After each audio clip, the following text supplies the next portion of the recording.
Welcome to the Bass and Brews podcast, your weekly distraction from other high-quality podcasts. And now, your host, Alex from Swamp Rat Fishing, and the co-hostess with the mostest, the Jabberhammer, Paul Roberts.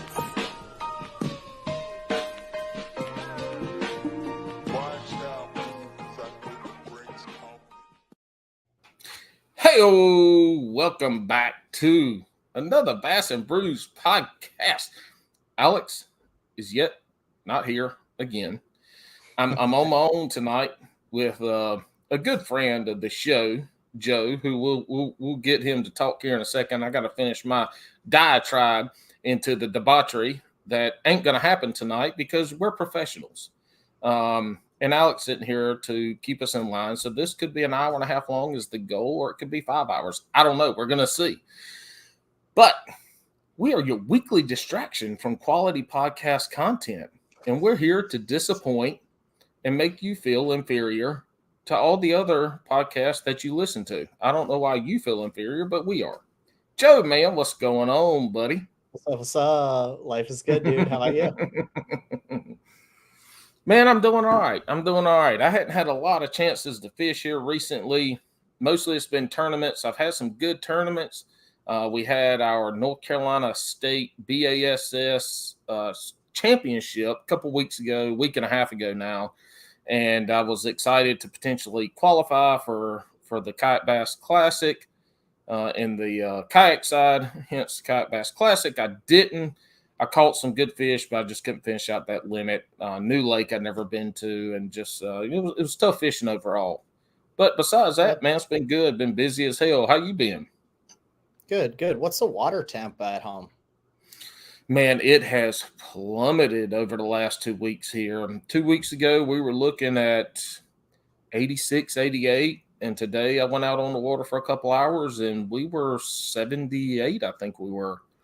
Oh, wow. That's plummeted for you, huh? Whoa. But, well, I mean, Bo, that's 10 degrees of water temp change. That's a lot in a couple weeks, week and a half. Hell, last Thursday, a week ago tomorrow, it was 95 fucking degrees here.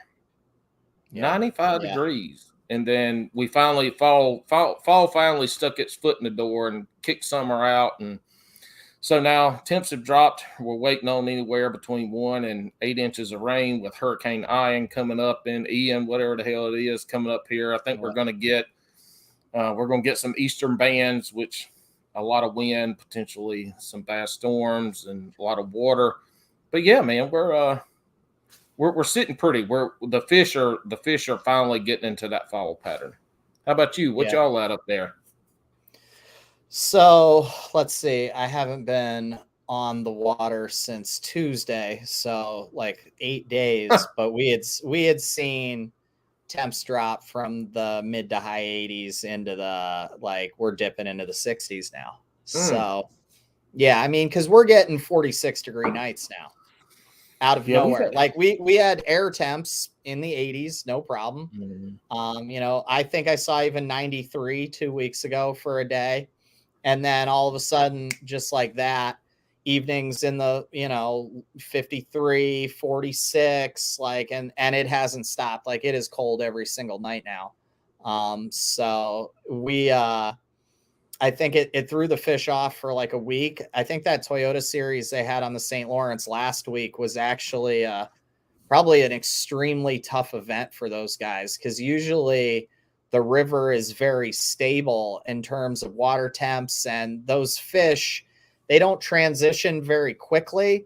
But I think those fish even got really confused because when I looked at the weights of that Toyota series, the bulk of the weight, like in that, finishing like 25 to 100th place was not what I would have expected it to be. It was definitely down. And, I think a lot of that was just due to those fish getting confused. At first, I think the fish assumed it was going to be a false fall.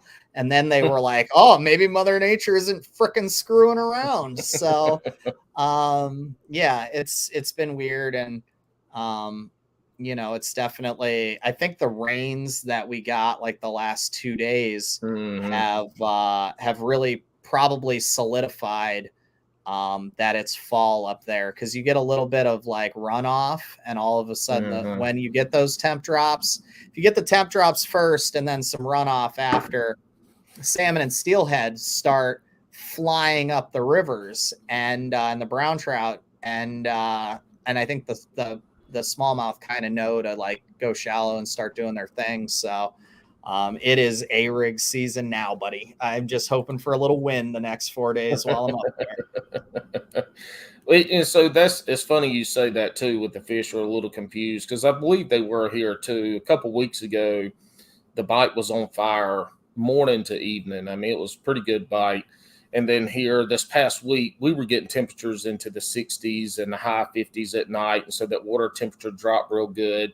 And here recently, the bite has been much better in the evening. So once that sun's been up and the water's warmed up a little bit, they've gotten there. But also, it's not just water temperature. We also have the days getting shorter, and the fish know that. And so those fish are going to start to transition, and the fish are actually shallower than they have been. They're still schooled up real good down here. They're shallower. They're starting to get work a little more towards the mouth of the creeks here. The bait's still all over the place, but that's kind of local to where we are. And we'll get to that here in a little bit. Fall fishing is kind of going to be the biggest topic of this, but Joe has had a lot of shit going on the last few months. I've talked to him. I talked to Joe a good bit. We text a lot, and I've been wanting to get him on. And he says, man, I got to get through, 2 months ago, it was, I got to get through August, September, this time, October. I said, hey, man, that's not a problem. I just want to make sure I get you on because, love talking to you. People love hearing you talk, and we always learn something. Thank you. And that's something that we don't get a lot at on Bass and Brews. You actually fucking learn something when Joe comes on. I mean, geez, here we are. But I'm not gonna lie too. Like I get messages from the Bass and Brews followers too. Like I remember after I was on the first time, I got a couple messages, and when I was on the second time, I got a couple more from new people, and I still from time to time get messages from people, and I'll go and I'll be like, I wonder how you even started following me. So I'll start looking and following like them on social media to see. And I'm like, it seems to be a more often than not thing that we all have Bass and Brews serious angler in common. Like we're all fans of all of those pages. So I'm like, yep, it's Paul and Alex's people, or it's Bailey and Andy's people. And yeah, I'm pretty lucky to have such good friends and all of you guys, and get exposed to all of the fans of yours through all your hard work. So thanks for having me. Hey, yeah, for sure. And we actually have a majority of our listeners can actually fish.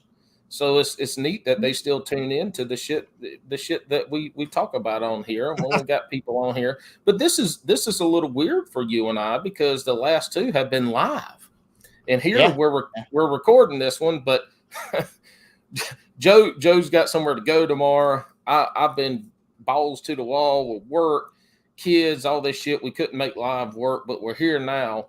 But on that, Joe, tell us, you fished the Northern Opens. How did they go for you? So, I thought I did pretty well. Like, to be honest, like, I think I finished like 90 something in the first, which I only had 14 hours of practice. So I thought it was pretty badass. Like, I don't do great at tidal fisheries, and I didn't place fishing that tournament super high on my priority list. Like, I had to work an expo up in Boston the weekend before. I spent. And what tournament are you talking about? Which location? Was the first Northern Open is the James. So okay. I was in Boston, and I didn't even have batteries in my boat when I left, because it was 30 degrees out when I left the house. So like when I drove to Boston, there was snow on the ground still the first week of April. So like, I mean, like my lithium batteries don't do less than 32 degrees. So like at night with the wind blowing, it's in the 20s. And I was like, oh, I guess I'm going to have to pack all my gear in the boat on Monday when I get home. And then I drove through the night, Monday night, to show up, sleep for 3 hours, and then go fish all day. And then we got a half day on Wednesday. So like, long story short, like I just put myself on a pattern where I knew I could catch a lot of fish, and I was just kind of hoping the big girls were coming. And like I was catching 30 to 50 fish a day, both of those days. I just didn't get big bites. And I did so much better than last year, but the whole field did a little better too. And, like I was happy with that finish. Then we went to Oneida in July, and I absolutely thought I was going to freaking win that event. And we texted during that, and because I asked you how you felt. He's like, man, this might be the best feeling I have for a tournament I've ever fished. Yeah, and I had the fish on to be leading by a tremendous amount in day one. Like I probably should have had a 2.5 pound lead after day one, and I only came in with 4 fish. Like I hooked the fish that I needed to on day one, and I was like, I've never lost fish like that, not at Oneida. And like with the pressure and stuff, the bite got a little tough, but like it's my home fishery, so I was really, really dialed, and I knew how to cope with those changing conditions. And I broke 2 off. I broke a hook on one of them on a bait that I make. Like I make Ned rigs, and I had a Gamakatsu fail on me, and I preached the hell out of that hook. Like I've gotten in fights with buddies, like fights, like owner versus Gami, like fights. And I go and I fricking broke a hook, and I was like, oh, I feel like such a jerk. And if my buddy Tony ever hears this, he's gonna be like, I freaking told you. Like, I mean, no lie, we like fought over it, like fought over it one day. And like I still use them, but I threw that entire batch out because I was like, I made a terrible batch. Like I either overheated them or they gave us some crap materials because of COVID. But anyway, so I broke 2 off, I broke a hook, and I lost one, and ended up only weighing in 4 fish, and 2 of them were rats. And the next day I just played it safe, and I tried to do what I needed to do to get, kind of like save some face. And I went and caught like 16.5, 17 pounds the second day, and moved up like 60 places, but I still only finished in the 60s. So like it was that. So I finished 90 something in the first and was stoked, finished in the 60s in the second and was devastated. And then in the third, I actually, which was the Chesapeake Bay, I only got like 2 days of practice down there too. I chose business over another tournament. The owner of Alpha Angler, which is one of my employers, and their family, the owner wanted to use my boat to fish the National Professional Fishing League event on Sandusky the week before. And I was like, and asked me to film it and got me a press pass to be in the boat with him all the days of practice and all the days of the tournament. And I cared more about helping Jake out, filming him, giving him the tools that he needed to be prepared. And like I drove through the night to get home, took all the smallmouth gear for the Great Lakes out of my boat and put all the dirty water tidal fishing gear in, and drove through I got up at like 2 a.m. the next morning, drove through the night or through the darkness to get down to the bay. And, I was just like burned out from being on the road for 11 days with Jake. Like, and in a boat watching somebody else fish for 5 days. Oh yeah. And it was like freaking killing me, dude. Cause like I live on the Great Lakes and I'm watching this dude from the Pacific Northwest. Like, and I love Boomer to death, but I'm like too high strung to be sitting there. And I'm like, I got my hand over my mouth, like, cause I can't say anything. And I'm like, oh, it was so good because I've never been a co-angler, but it was like one of the biggest struggles of my life at the same time, because there's just some things that I've learned over years of fishing the Great Lakes. Like Ontario is only an hour farther away than Oneida.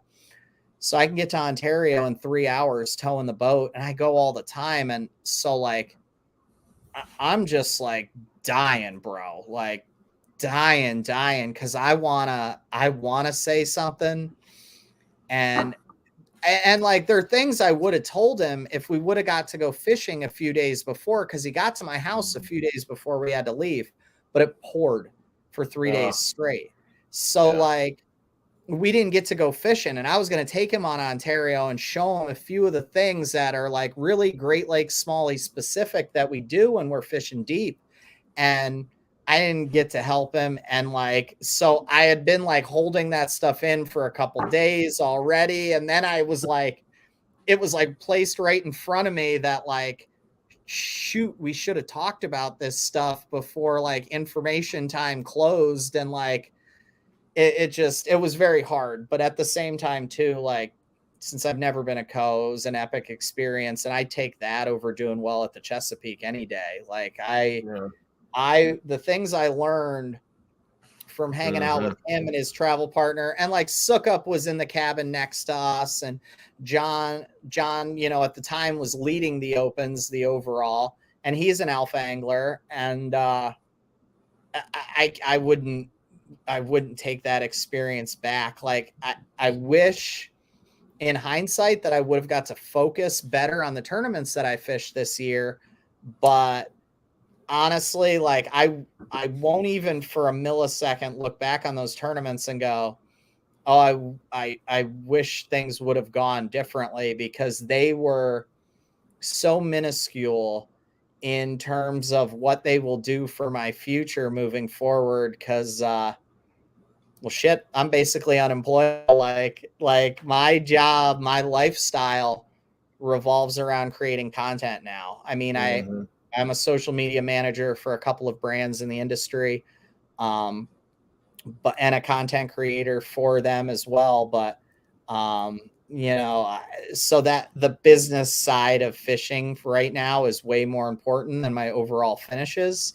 So I'll never look back at 2022 and go, I wish I would have fished better. Like that shit meant nothing. It really didn't. I mean, I want a long career in fishing, and the way that I do business, my finishes right now don't matter nearly as much as who I am as a person and what value I can provide to my brand partners. And I don't know, like doing stuff like this where I just get to be me is what I've always wanted to do anyway. So, you know, this kind of stuff to me is why finishes don't matter. Like, I want to teach fishing. I want to promote the sport. I want to be an ambassador of conservation and proper fish care and just of getting youth outdoors and teaching them a better way of life, you know?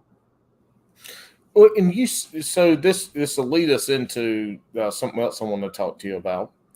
You said the business kind of took over that Chesapeake Bay side, and you had to make some decisions. First of all, getting to hang out with the guys that you did in the NPFL, like that's an experience in all of itself, and a learning experience. As somebody like you that is very good at relaying information and teaching information, you know, I'm sure you were able to suck up a lot there, and that's good. Soak up a lot there.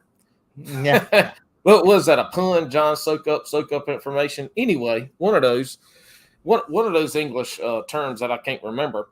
But the business side, you have launched, and I think what are we, 4 or 5 videos in there now, the Outer Realm, your YouTube channel that you've done. We mentioned it on the podcast a couple of times. I'm pretty sure we had you on.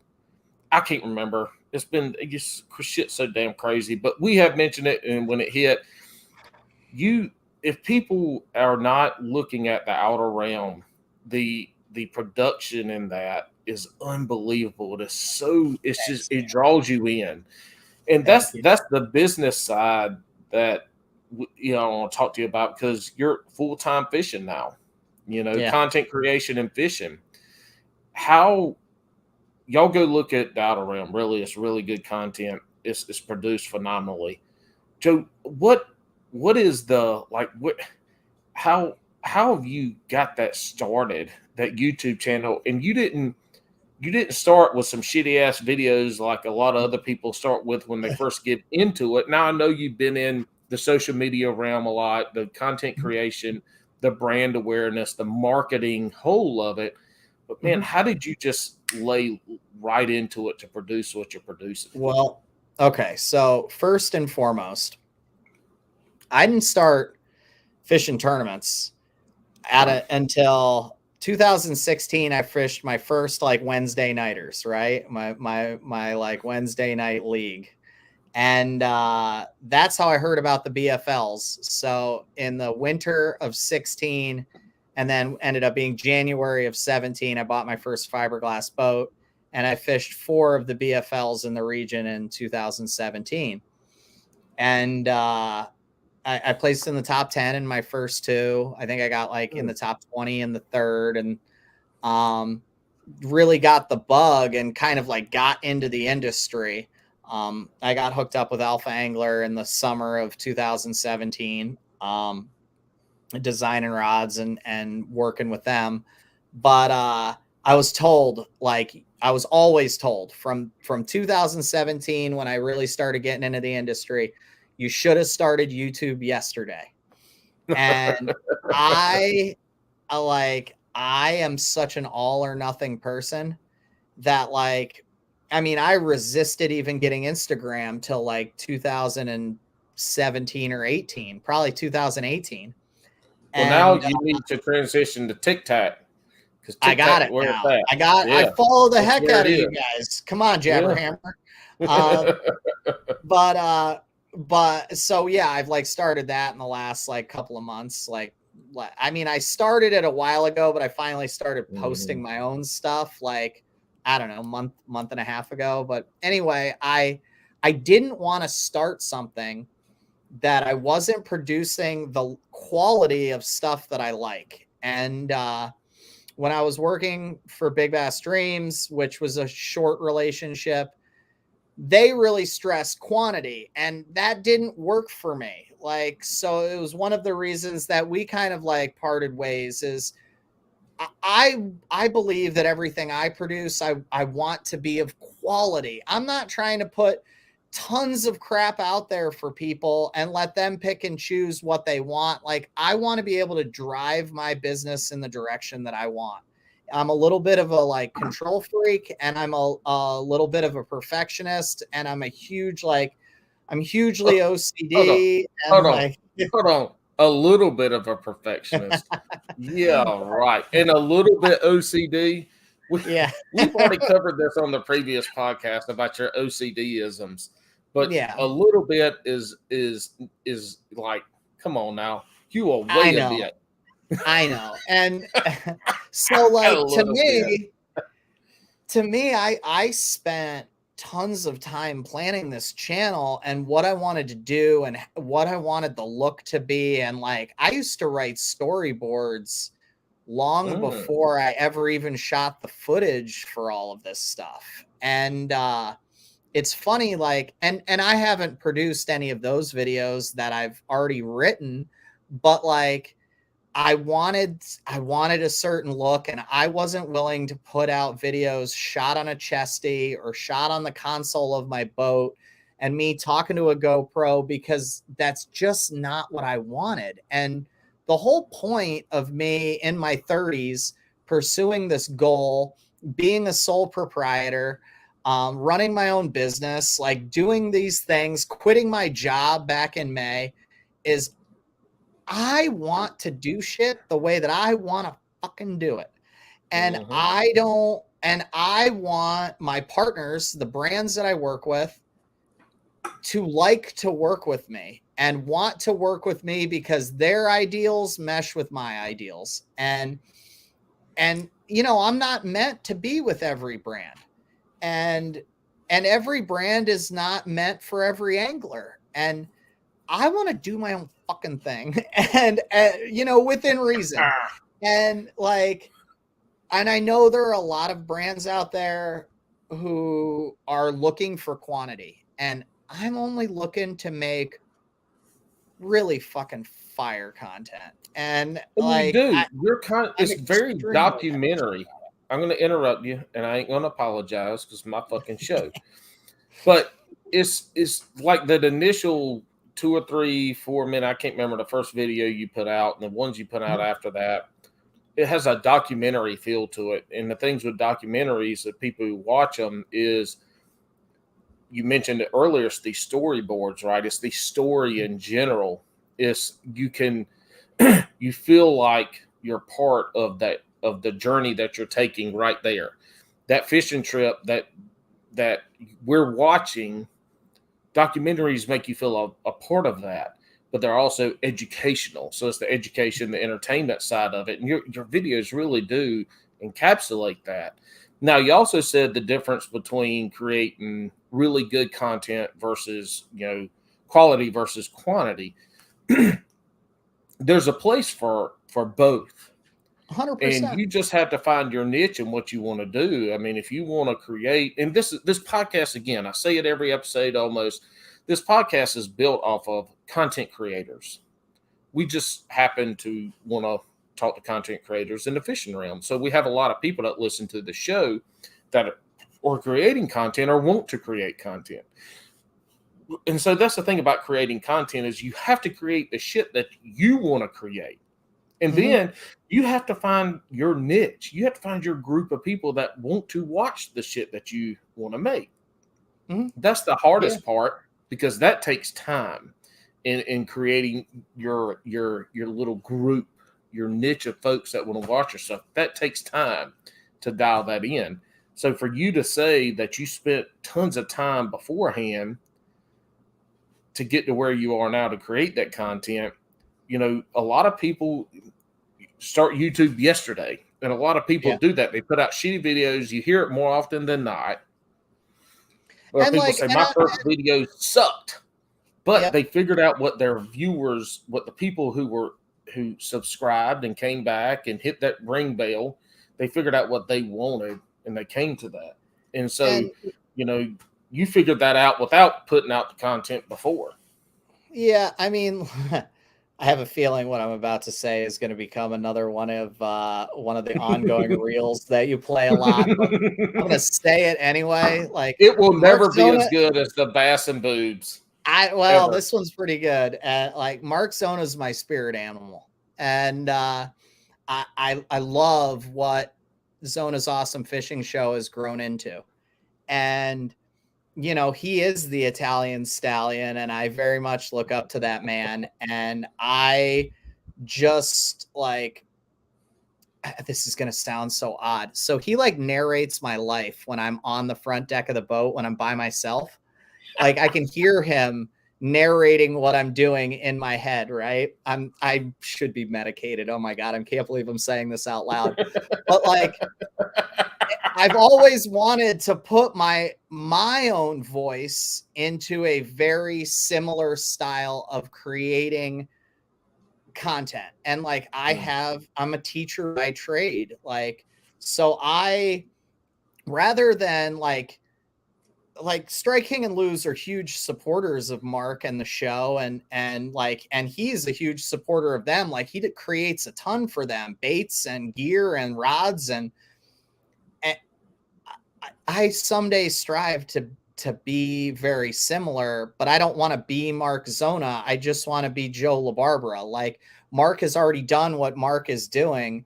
Now I want to be something similar. I love his show. I'm a huge fan of it. It's one of the few subscriptions that I pay for. I mean, I have free Hulu and the cheapest Hulu you can have, or whatever. I have free Netflix or whatever the cheapest version is. I'm up, like Clint, who edits a lot of my stuff. He yells at me because I won't even pay a subscription to frickin' YouTube to get no commercials, but I'll pay for My Outdoor TV. And that is one of the few things. I don't have cable, but I got My Outdoor TV on my television. So that I mean, dude, that's what I watch. I'm a huge fan of the sport, and I'm probably never going to make tournament videos like Brandon or like Zaldizzi. I'm not trying to do what a lot of people are already doing, but if I had a spirit animal, it would be Mark Zona, because he's been the type of content he creates. I hope my stuff is very similar and just has a very Joe feel to it. that's what I want, and that's why I didn't start yesterday. That's why I started today. Mhm. You know. So you're a northern angler where Mhm. you're about to get into the time period where you can't create on the water content. Kind of. Well, I mean, you can go ice fishing, and I'm sure you do have some Oh, open water and shit. But in yeah. general, your content creation in the north subsides. That's why the predominantly, or that is why most of your bass fishing podcast, I would say 70% or more, are northern people because they got fucking loads of time in the off season where they can't fish and they just want to talk fishing with somebody. So they start a podcast and start talking to people. Yeah. What does your channel look like coming up into the, let's call it the end of fishing season, at the end of 2022, going into 23 when the winter sets in? What is your content going to look like? And I'm going to throw this out there because bring your ass down to North Carolina. I keep inviting your ass down here to North Carolina to come fish, and you create some condemn. No, let me finish, and then you can speak your piece. I'm in charge here. I can throw you out of this bit now. You can't throw me out. I mean, I'd be sitting here looking. I wouldn't look like an idiot by myself because I talk ears off Billy Goat. But anyway, bring your ass down here. We create some content down here. We got Matt Connolly right down the road, man. We can do it. But anyway, what does your channel look like going into the off season for fishing where you are? Well, I mean, like, so Clint Bartlett runs Bartlett Outdoors. It's C Bartlett Bow on Instagram, and he runs the Below Average Angler podcast on YouTube. And Clint does a lot of the filming for me. I can film a lot of it on my own. Clint and I have a really great working relationship, and Clint does a lot of the filming for Cast in the United States as well, which is a partner of mine. But Clint and I have stockpiled a crap load of content, and really it's just we put a lot of time and effort into writing the storyboards and editing, and like he's become my best friend. Like we FaceTime constantly. Like him and his girlfriend will be cooking dinner in Texas while I'm cooking dinner in my kitchen here in Pennsylvania. And like we're talking business, talking family. Like we live our lives pretty together most of the time. And Clint was just here 2 weeks ago or less, and Clint will be back in 2 more weeks. We're going to film in Thousand Islands for 4 days, and then we'll be in North Carolina for a few days after that, and then we go to Georgia to Lanier for a few days, and then we come back to Burton in North Carolina for a few more days. Hold up, fuck Georgia. Where are you gonna be in North Carolina? And you ain't called to ask for no intel. I'm a little disgruntled. I'm a disgruntled podcaster right now. So you're don't be disgruntled. Don't like don't get all fiery. But so the 15th of October, Clint gets here. We're gonna film in the Thousand Islands for 3 or 4 days. Then we're gonna drive. It's like Wednesday the 19th, I think. We drive down to fish either Burton or something else to film some stuff for Cast. In North Carolina? Yeah, it's right on the border of North Carolina and Georgia. Because Clint's from North Carolina. Oh. So Clint's originally from there. He lives in Texas because that's where Randallin is finishing up med school or nursing school. Or you'd think I'd know one of my best friend's girlfriends a little better, but I try, but I'm just have too much ADHD to be 100% certain of. That's right. If it ain't bass, it better be boobies. It better be boobies, right?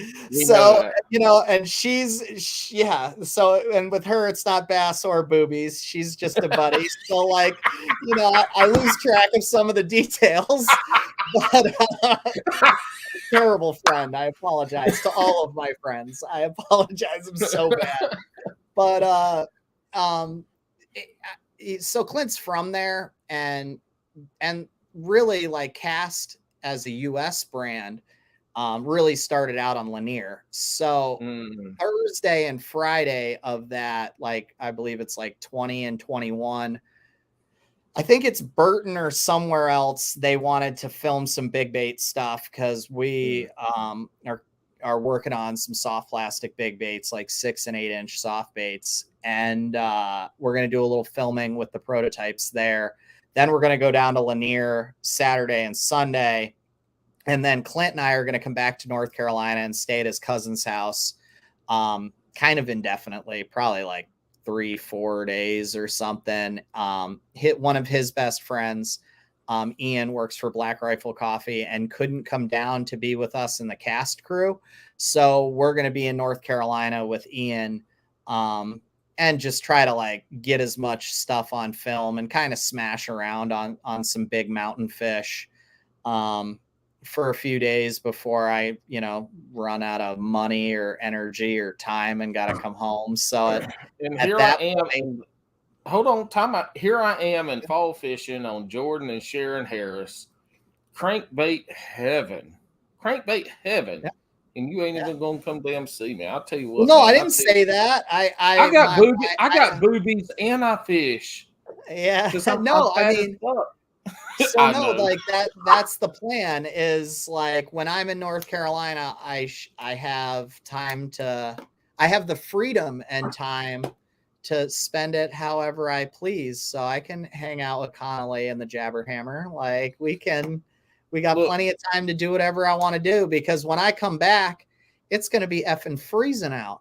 So like there is no reason to rush my ass back here, buddy. Like look, it'll be the last time I'm in the boat for the year is when I leave hanging out with you guys. It'll be like that will be the last time the boat sees water until February when I head to where's the first open of the year? I forget. Wherever. I do not even remember. Somewhere in Florida, probably.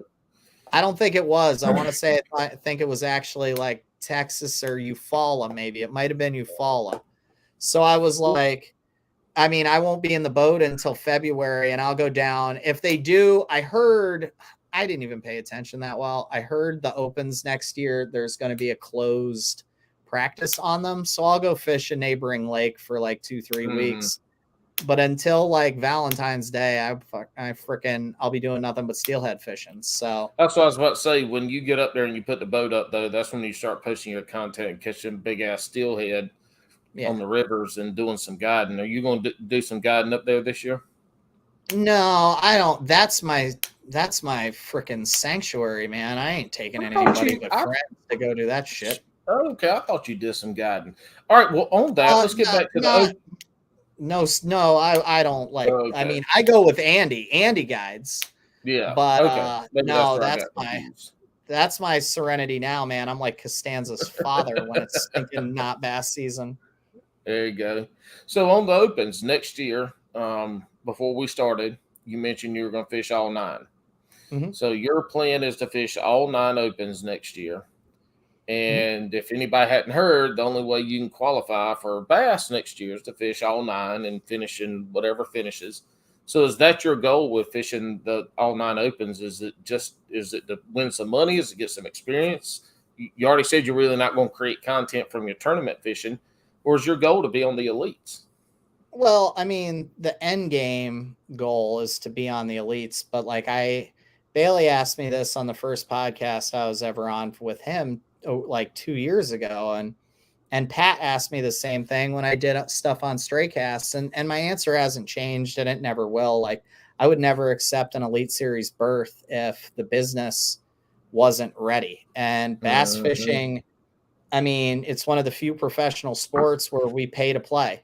And if somebody else ain't paying for me to play, I ain't going to play. So if I haven't created a self-sustaining business with partners that will support that aspect of my life, I'll keep fishing the opens and creating content until I have partners that are ready to make that jump with me, because I'm not going to take that leap by myself. You know, I use the opens as an opportunity to get better as an angler. I use the opportunity to travel, to create content in a, larger geographic area. And, I just want to see how far I can build this business, but I want the business of fishing for a living to keep up with my level of tournament angling. And if at any time those two things don't line up, I will make sure the other one drops down and stays with like if the business is behind myself as a tournament angler, then I stay where the business is at until the business is ready to grow to the level of competitiveness that I've achieved. So those two things are one and the same. I never want to have to cash a check to pay my mortgage, or I never want to have to cash a check to eat a meal, or like I want to be a successful or get tournament home. angler. Yeah, right. Yeah. Like This is a whole different topic, but you said I it. never want to have to call my 67-year-old mother and be like, "Mommy, I can't. I know I'm in my 30s, but I can't afford to get home." Like, I just that's not for me. Like, so when I took this leap to do all of this, it is all with the notion that like, I don't have a trust fund, and I've had a ton of support along the way from small businesses and family in small ways, but I've gotten no giant lump sum, and I haven't won 100 grand yet. So like, if the business ain't ready and the numbers and the finances aren't there, dude, I don't fish the elites. Like to me, they're one and the same.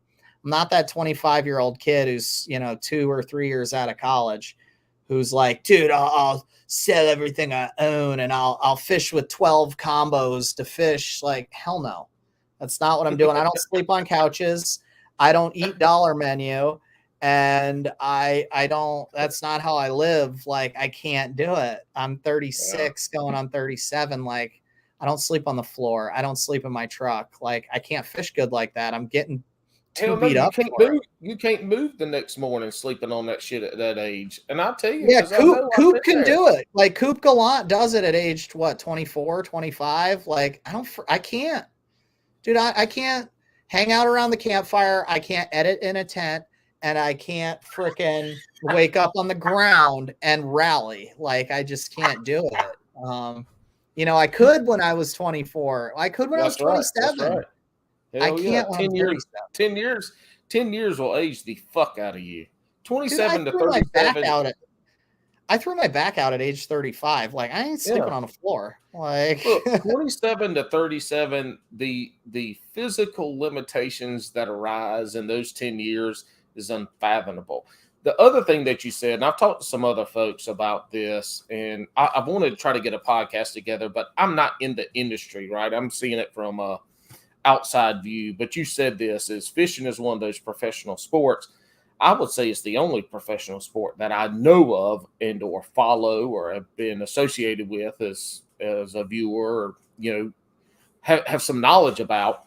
It is the only pro sport where you have to give the entity that you fish for, that you compete for, money to compete, to potentially not to potentially win money, to get a paycheck. Mm-hmm. Like every other sport, every major sport in America, that those folks are getting a paycheck at the end of that fucking game, regardless of how well or how bad they do.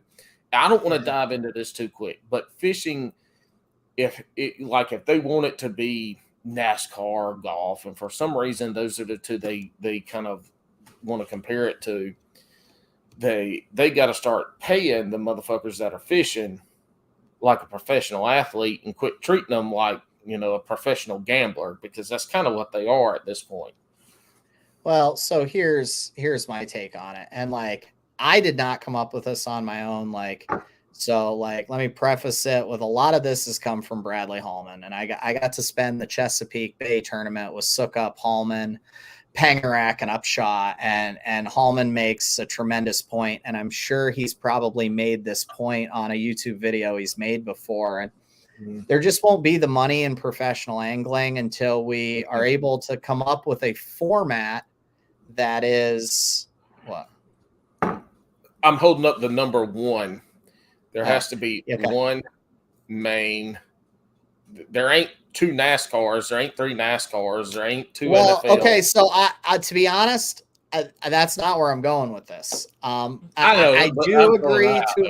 agree to a point, but I think the biggest thing that is holding our sport back and keeping it a pay-to-play thing is the format of our sport. I mean, dude, if I'm boat 100 in a 225 boat open, I have to be to the ramp around 5:45 for a 6:30 launch. And usually I weigh in if I'm boat 100, my weigh-in time is around like 4 o'clock, 4:30. And then I'm done for the day at like 5 or 5:30 when the boat's on the trailer. That's a 12-hour day. And you can't televise that, right? Like people are watching golf for like 3 hours max, and that is stretching it. The Indianapolis 500, 3.5 hours max from pre-race to end of race. Like the Super Bowl, 3.5 hours pre-game to post-game. Like we're 4 times that, 3 or 4 times that. So like we're never going to have big marketing dollars because we're not in a format where people can watch start to finish, right? So fishing is fucking boring. I love fishing, and when I can sit down and watch, and I am never in a lifetime going to sit down and turn the TV on a Saturday and watch a full Saturday of fishing, ever. Mm-hmm. But every fucking Sunday, this TV is on, and from 1 o'clock to like 7 o'clock, I'm watching football the whole 6 hours. But it's the entertainment side of it, like the lull in the entertainment side of it is so much less in these other sports. I mean, fishing is just in general is very boring for the common spectator, for the person that's not going to go out there and fish. Like it's very boring. Like, I mean, there's ways you can make it better, but there are. And so like, the point Hallman made, and I've spent a month thinking about, and if for some reason I can't get out of my head, the point he made was so damn good. And that is like the best way that we'll ever achieve that level of excitement is to really go to like 5th day for the Bassmasters and start with a clean slate and tell everybody, go drive to your spots, use whatever launch ramp you want, get there. And within 15 minutes, you better be at your spot. You better have talked for a minute or two. We will air that live. And here we go. 3-hour shootout, go.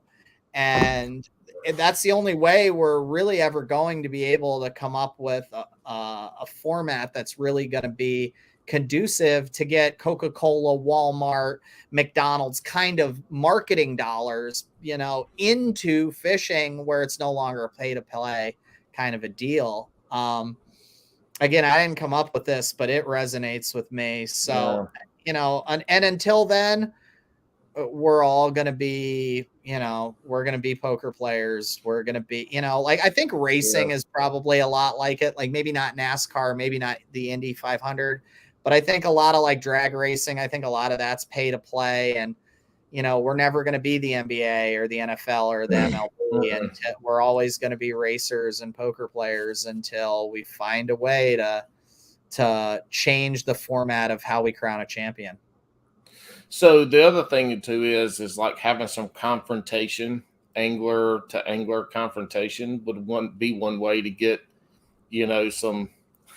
some viewers in there. Maybe if somebody wants a spot and they're both fishing a spot and one of them wants the other one to leave, we need to have a way. You duke it out. You get on the front of somebody's boat. Yeah, you duke it out.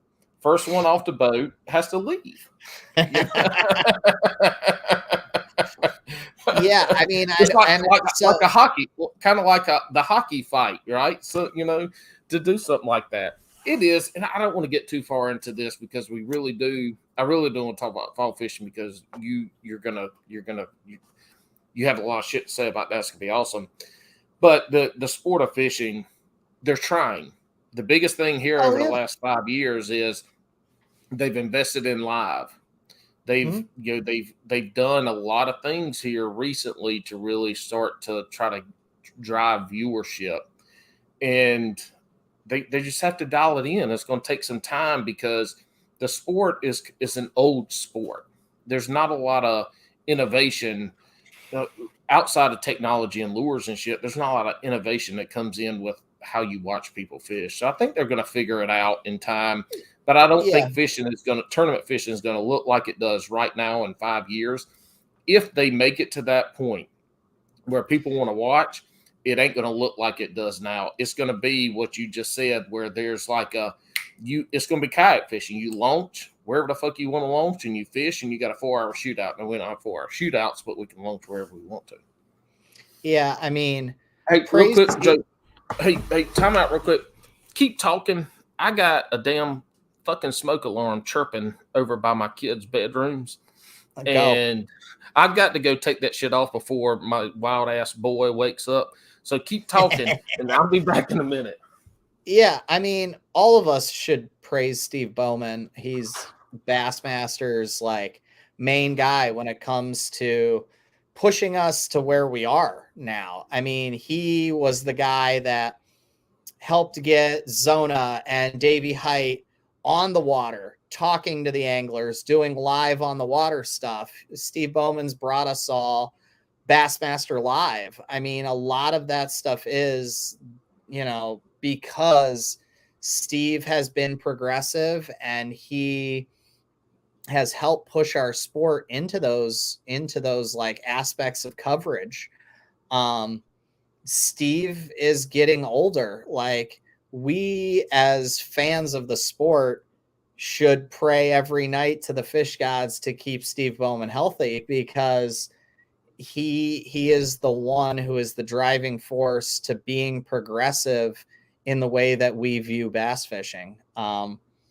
So, we all should pray for Steve Bowman's health, but at all times. And he's strong like bull, but nobody lives forever, and we need him too. But yeah, I really hope that fishing continues to progress at the rate that it has, or at least as fast as it has. Because if we ever want to see big marketing dollars come into the sport, Valvoline, McDonald's, that kind of crap, that's what we're going to need. Woo! You brought it with you. Hey, here's the main thing. I found the right one. I didn't have to go start. I didn't have to start yanking them out of the whole damn house. Lord, the batteries are stuck in there. Yeah, and bass fishing had that before, and then it went away when they started the elites. But it's just they got to find their way. All right. Yeah. Let's get into some fall fishing. And now I wanted to have you on for the fall fishing side of it, because we do have a lot of folks up in the northern areas of America. And you also have a lot of knowledge of fisheries in the South, and I'll chime in with the fisheries I have in North Carolina in the fall. But fall fishing, a lot of people say it's the hardest time of fishing for them. And from the northern perspective, I follow you, Catmandrew, and a lot of other folks. And boy, the smallmouth look like they're on fucking fire this time of year. I mean, it's 30, 40, 20, 25 pound bags. That's fishing. That's some damn amazing shit. So what does fall fishing look like for y'all, the Great Lakes area, because that's your area, so we'll stick with that. What does it look like? What are you keying in on? What are the fish doing? Are you catching largemouth? at this time too, you focus on smallies. Like what does that fall fishing look like you from lures, where you're looking for the fish and how you're targeting? Well, fall fishing in general looks like, I mean, really what it comes down to is, you take these big, massive 300-mile Great Lakes that we have, and you can really start chopping tens and 20s and hundreds of miles out, because all of these fish go to the bank, and they all follow the bait to the bank, and just like it does in the South, the bait start to really get grouped up and massive numbers of fish follow them before there becomes a lid over their head for 4 or 5 months. So like at Oneida, I don't think I'm telling anybody anything they haven't already learned. If they fish there, there's a river that flows into that lake and a river that flows out of it. And about the third week of October, a lot of years, 90% of the bait has left the lake and either goes to the inlet or the outlet. And everybody is not fishing in the 22 miles of lake. They are now in the couple of miles of river on both sides that are connected to the Erie Canal. That's where all the bait goes. So that's where all the fish go, feed up.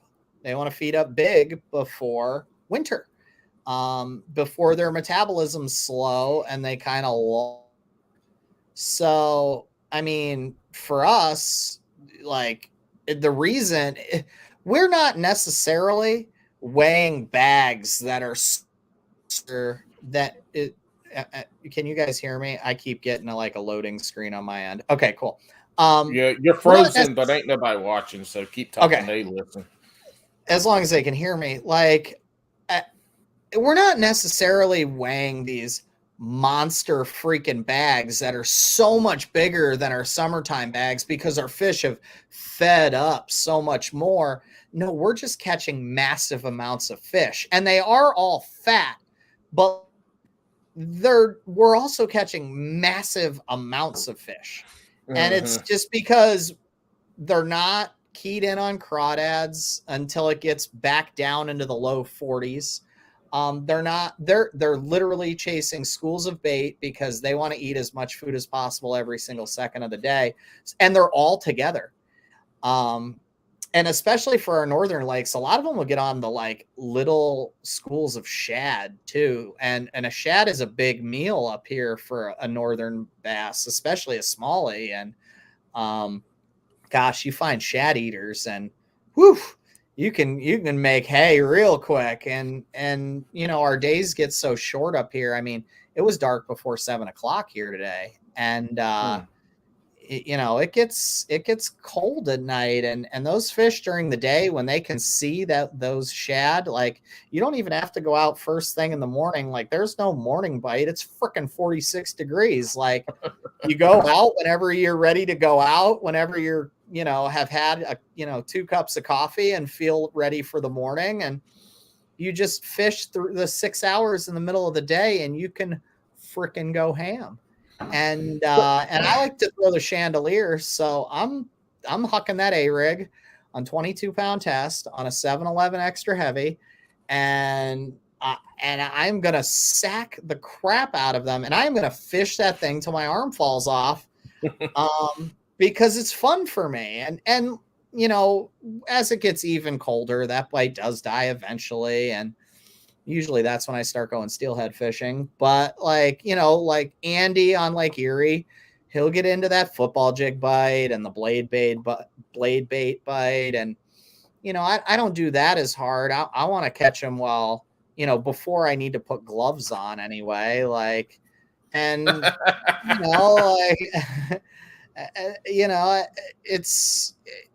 love it. We're catching massive numbers, but don't be super confused.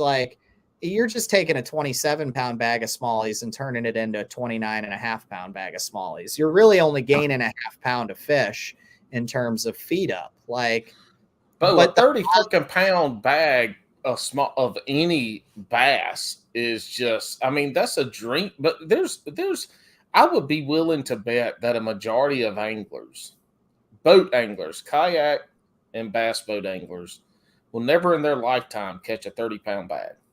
Well, you got to think of it this way. Corey Johnston weighed 78 pounds for 3 days in the Open on the St. Lawrence last year. And that wasn't in the fall.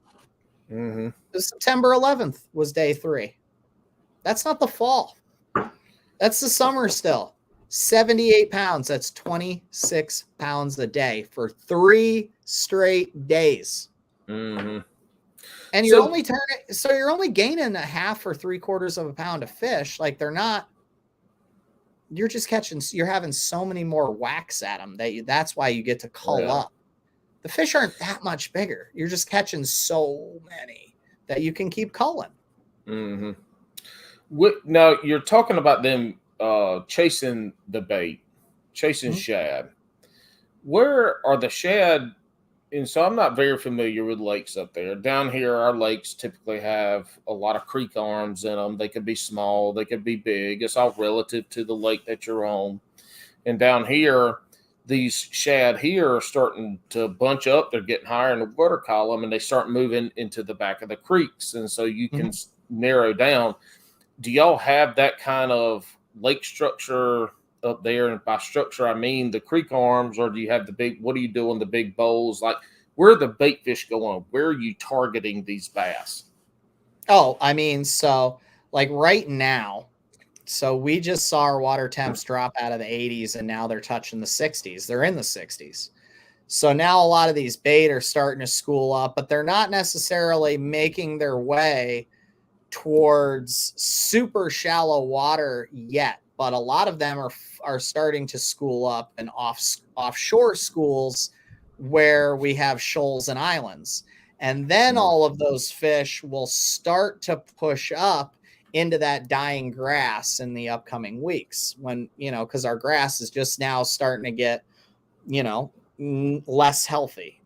So they will start, calling points and, shoals that get shallow. They're starting to call them home right now, and they will start to work their way into the creeks and into the warmer pockets that aren't getting the wind as often right now. And that's when we're all going to freaking when they are on the main lake points and working their way into the backs right now to find those warmer bays, those warmer coves, or even the creeks that are feeding, runoff. That's where we're going to friggin' hammer them for the next month. But I mean, that month goes by quick because the days are getting shorter, man. They really are. So, by November 1st, like I'll be done bass fishing on November 1st. But, I have buddies that will bass fish until Christmas and they will hit that blade bait bite and stuff. And Andy's one of them. Like Andy won't stop fishing until there's too much ice on the ramp that, a 40-pound bag of salt ain't going to fix it anymore, Yeah, especially since he's got his new boat, he's all wired up. And when he's talking about Andy, he's talking about past guest, Cat Mandrew from the Serious Angler. Follow him on his social media because he's about to start posting photos of his guiding trips and him going out fishing that are just they're I want to get up there this time of year, maybe next year. I don't know. We got to see. I'm going up there this time of year to do it. So you throw the A-rig a lot. Are they just on that shit where you just don't put, like, that's the only rod you take out, or some days do you have to slow it down to a little small swim jig or a swim bait or something?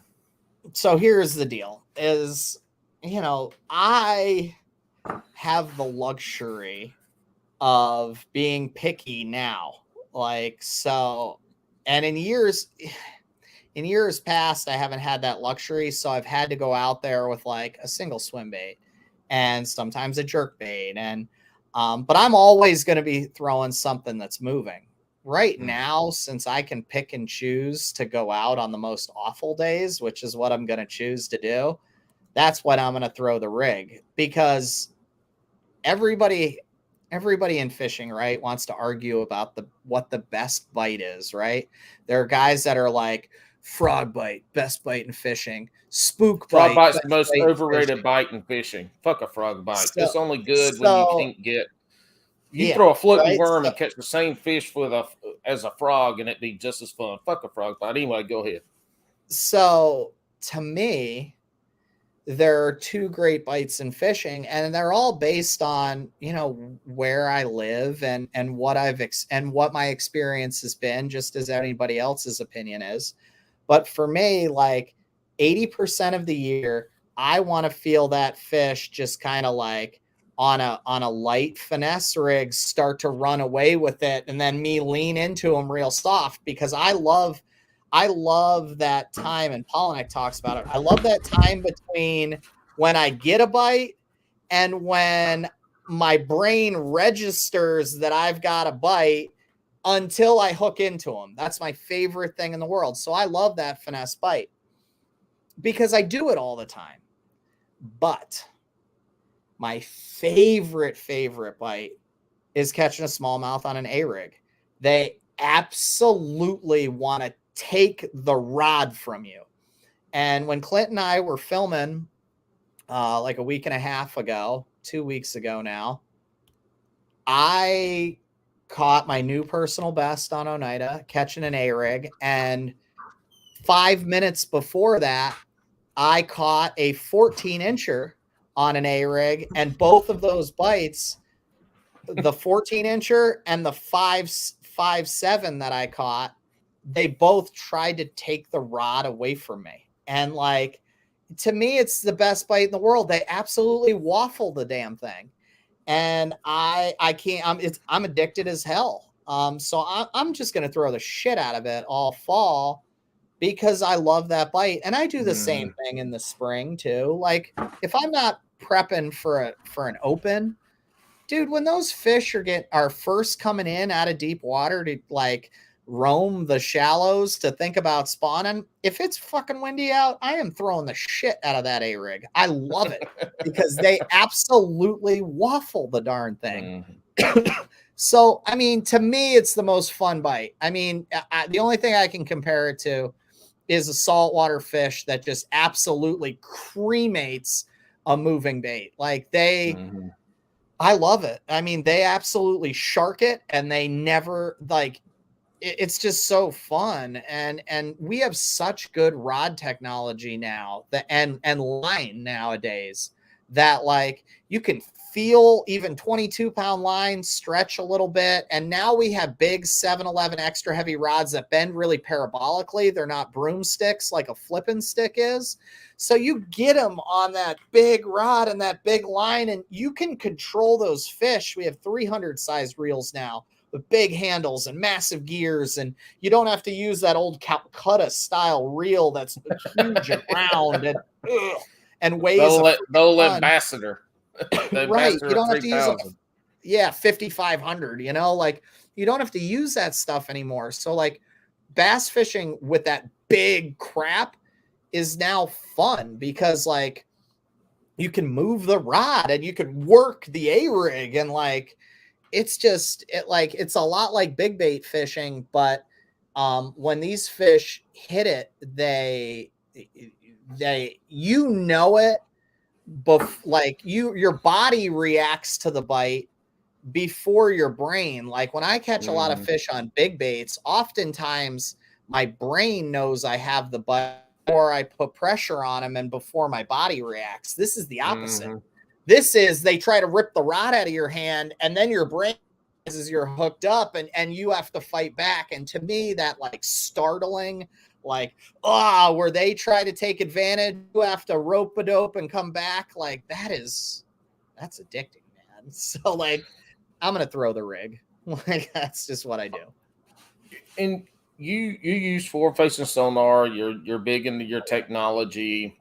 Does forward facing sonar, side imaging, stuff like that, does that play into this bite, or is it shallow enough that you know where the fish are going to be and you throw on them? Are you finding them with side imaging, or are you using the technology? And if you are, how are you using that technology to find and catch them? I'm using it way different and at a much faster pace than I'm doing it in the summertime.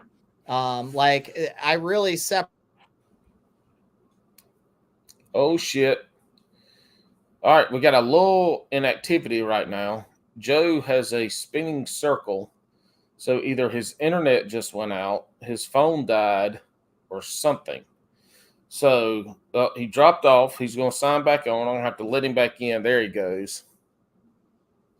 I wonder if it's storming outside real bad. It was stinking blowing like 30 or 35 today. So I wonder if that's why my internet you were hates just me. talking about being cheap as hell earlier. So you probably got the slowest fucking internet that you could buy to get by with. No. I can't live like that, man. I have great internet and it costs an arm and a leg. And because I need the technology to do my job. Maybe that's why I don't pay for all the other cable and stuff, is because I'm too busy paying for good service. But no. So what I was saying though is I'm using that technology, but I'm not using it like the spring and the pre-spawn into the spawn. I'm not using it like post-spawn in summer. I'm using it at a very fast rate. And a lot of it is just using my map, dropping the trolling motor, and I am just constantly flicking the flashlight, aka my forward-facing sonar. I'm just flicking it around while I'm casting that A-rig downwind as far as I can throw it. And I'm just hoping to stumble on to bait, because if I can find bait clouds while I'm fishing, it gets even easier. But really, I'm covering water at such a fast pace. Now I'm using my mapping technology probably as my number one primary tool. Whereas typically, once I kind of narrow down my depth highlights on my Lake Master charts to where I kind of want to target fish in a body of water, usually then I am very reliant on 360, telling me that there's structure where I'm fishing. I'm more reliant on my mapping systems in the fall because they're going to put me on points on areas where bait is going to kind of congregate, and it's going to congregate there usually for 5-6 weeks before it really moves. And sometimes it really only does it at certain times of the day, but it tends to be bait will tend to be in the same places at the same time of day. And those fish, those sight feeding smallmouth, will show up there at the same time of the day following them. So if you know an hour and a half before daylight ends that you caught fish here on the 20th of the month, they will be there on the 1st of the next month until they are done showing up at that time. And they will do it pretty consistently for a while. And then when they are done, and you might as well pack up your balls for winter. Get warm, buddy, because it's going to be a long winter. But no, we can do that. Yeah. The following this many hours before daylight thing is definitely a thing. You mentioned check your mic too. I think it switched off your headphones and onto your computer or whatever you're using. You mentioned structure. And so what structure are you looking for? You mentioned points specifically. So you mentioned looking for points. That's a good one. What does a good point look like? Is a long tapering point? Is it more of a point that's kind of a flat? What does that structure look like that you're finding the bait fish on where these fish are going to congregate? So I really like the longest point I can find, but when I say long, I probably want there to be like 10 foot deep of that point going for quite a ways. I don't want it to be like just a point on the map where there's a spot where it blocks the wind. Like when I see a point, I want that point to be mostly underwater or completely underwater. And I want to see like 10 feet deep run out really far. Because I can throw across that and I know it drops off on either side. So they might be on the inside, closer to where the drop is steeper. They might be on the outside where you can throw really far across it. They'll be somewhere on it. But what I'm looking for is mainly an underwater point where there is a shelf and a top to it. But that top still has a good bit of water. So that's really what I'm looking for. And usually it's mostly red on my Humminbird charts. But if you run Navionics or you run CMAPs, or you just run the Navionics app on your phone, if you don't have great electronics and mapping systems on your boat, that's okay too. Like download a Humminbird Lake Master chart or download a Navionics chart for your body of water, and you're going to see it sticks out in a color very far. And it's underwater. We want that underwater point to stick out. And usually in New York, I want it to be at least like 5 to 10 feet deep, because they're gonna get on the edges of it, and sometimes they're gonna get on top of it. And depending on the wind direction, they may set up one way or another. But like bait will congregate there, and it'll congregate there pretty much at the same time of day every day, because bait doesn't stay still. It moves around, and it has a commute every day. In the fall, bait has a commute every day. And they're just the first commuters going to where they're going, right? The smallmouth are also commuting, and they're following them to try to get behind them and eventually intersect them. They're going to catch up eventually. So the smallies are going to show up at the same place every time of day too. They're making the same circle, the same commute. You just, you got to get in tune with that. But I think it's something that a lot of anglers at their home bodies of water, especially if there's smallmouth around, probably haven't really gotten in tune with. But it's something that we've kind of found over the years. Like you can catch them at the same amount of time before daylight ends. Same places every day, and it goes for a few weeks. It's fun. Yeah. Do you have a largemouth bite up there during the fall, or is it predominantly going to be smallies? We do. I mean, the bite at Cayuga isn't necessarily as good as it is other times of the year, but I mean, you can go up there and you can frickin' crush some big ones. When that grass starts dying, there's a lot smaller area for those largies to hide. Right? I mean, they start going to docks, and they start going to bushes, and they start going to underwater cover of some kind. And as that grass starts dying and pushing its way back to where there's only grass, in frickin' out of the water, you're narrowing the amount of cubic miles that you have to fish. And you can't necessarily catch those largies fishing as fast. Like, I'm not taking the A-rig to Cayuga to try to catch largies, but if I'm going to take a jig or a rattle trap or a square bill there, I have way less ground to cover than I do any other time of the year. Side note, hold up your left hand. Oh, I swear your damn middle finger had a wrap on it. What the hell was in your hand? I was like, I kept playing with my AirPods. Okay, look, for people that are listening, not watching, he held up his left hand and he had it looked like a white bandage over his left middle finger. And I was about to say, what the hell did you do? But he tricked me. It was holding up some Play-Doh or something. He's over there eating Play-Doh, I think, in between. Yeah, I'm playing with the AirPods case. Like, Look, see, there you go. That's the ADHD. He's got to have something he's got to have something in his damn hands. And if it ain't boobies, it's an AirPod case. So fidget spinner.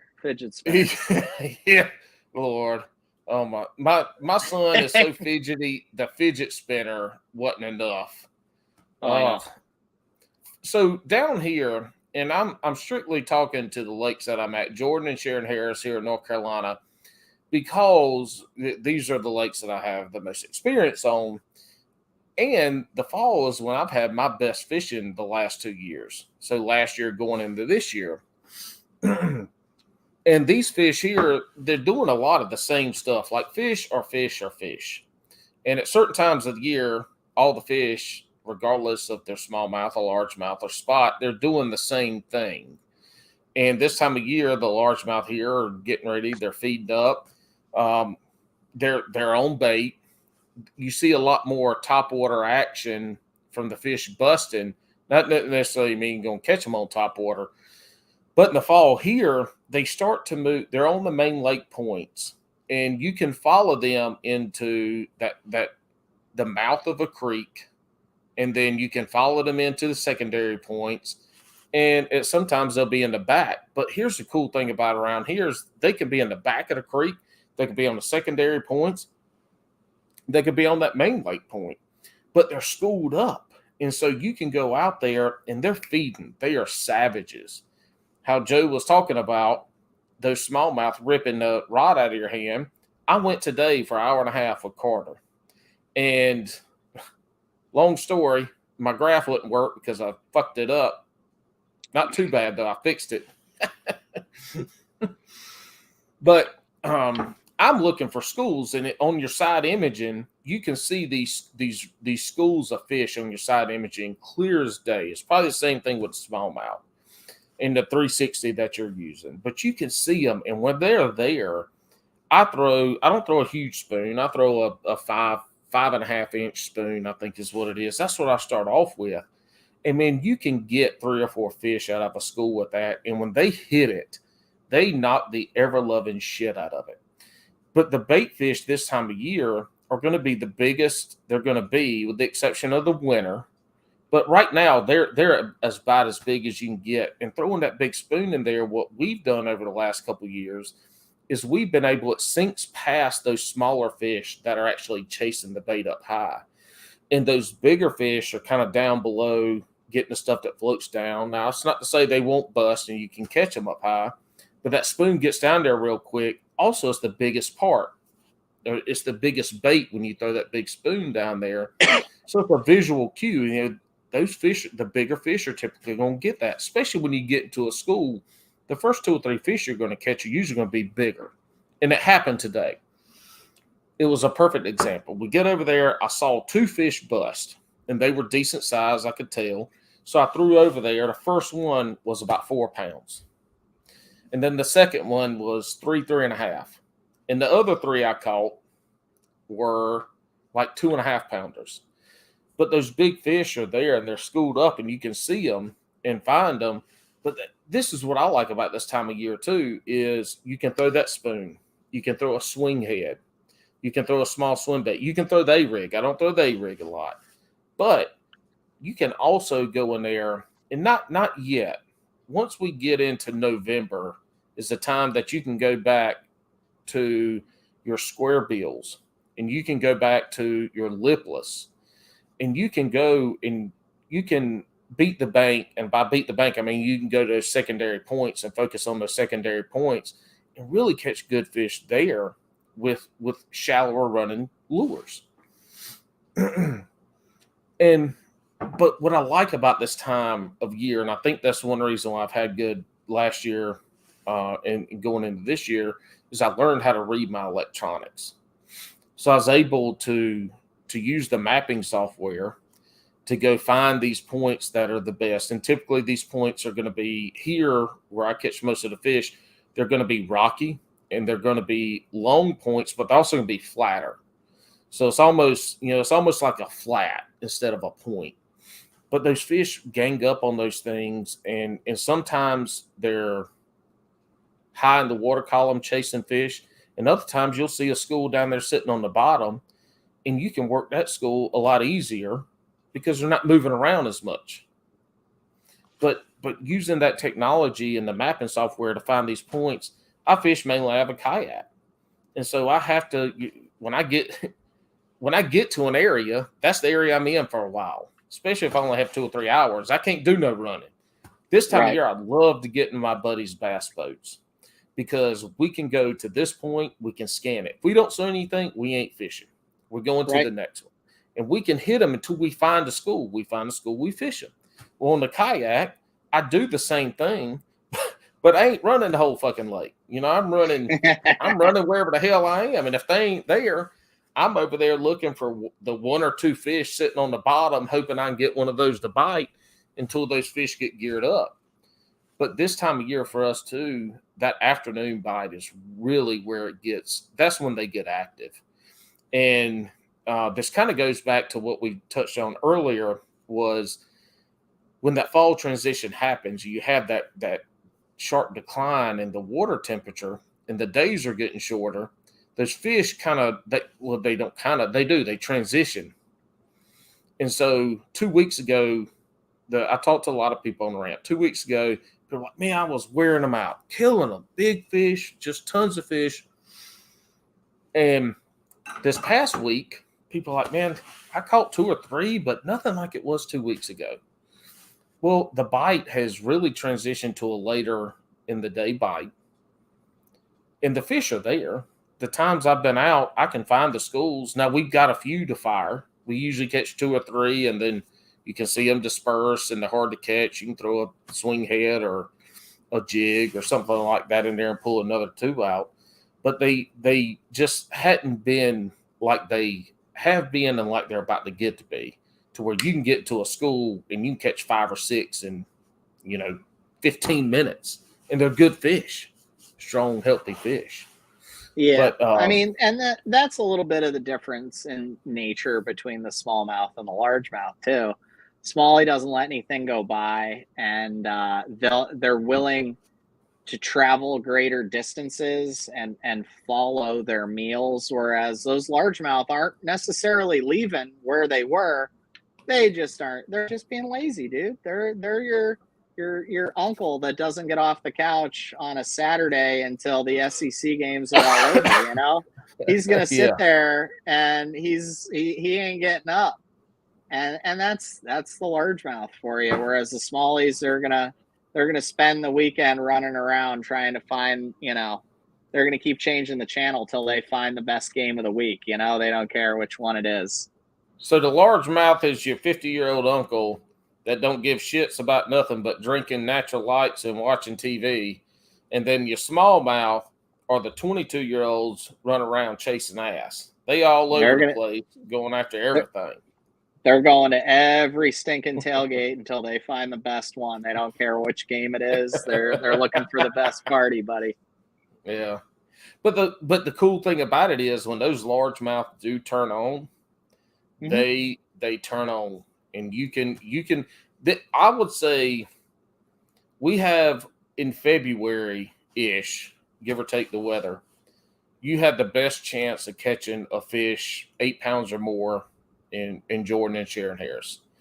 Now it's a small window, but this time of year in the fall is probably the longest window where the majority of anglers have the opportunity of catching that 7-pound and up bass, largemouth bass down here.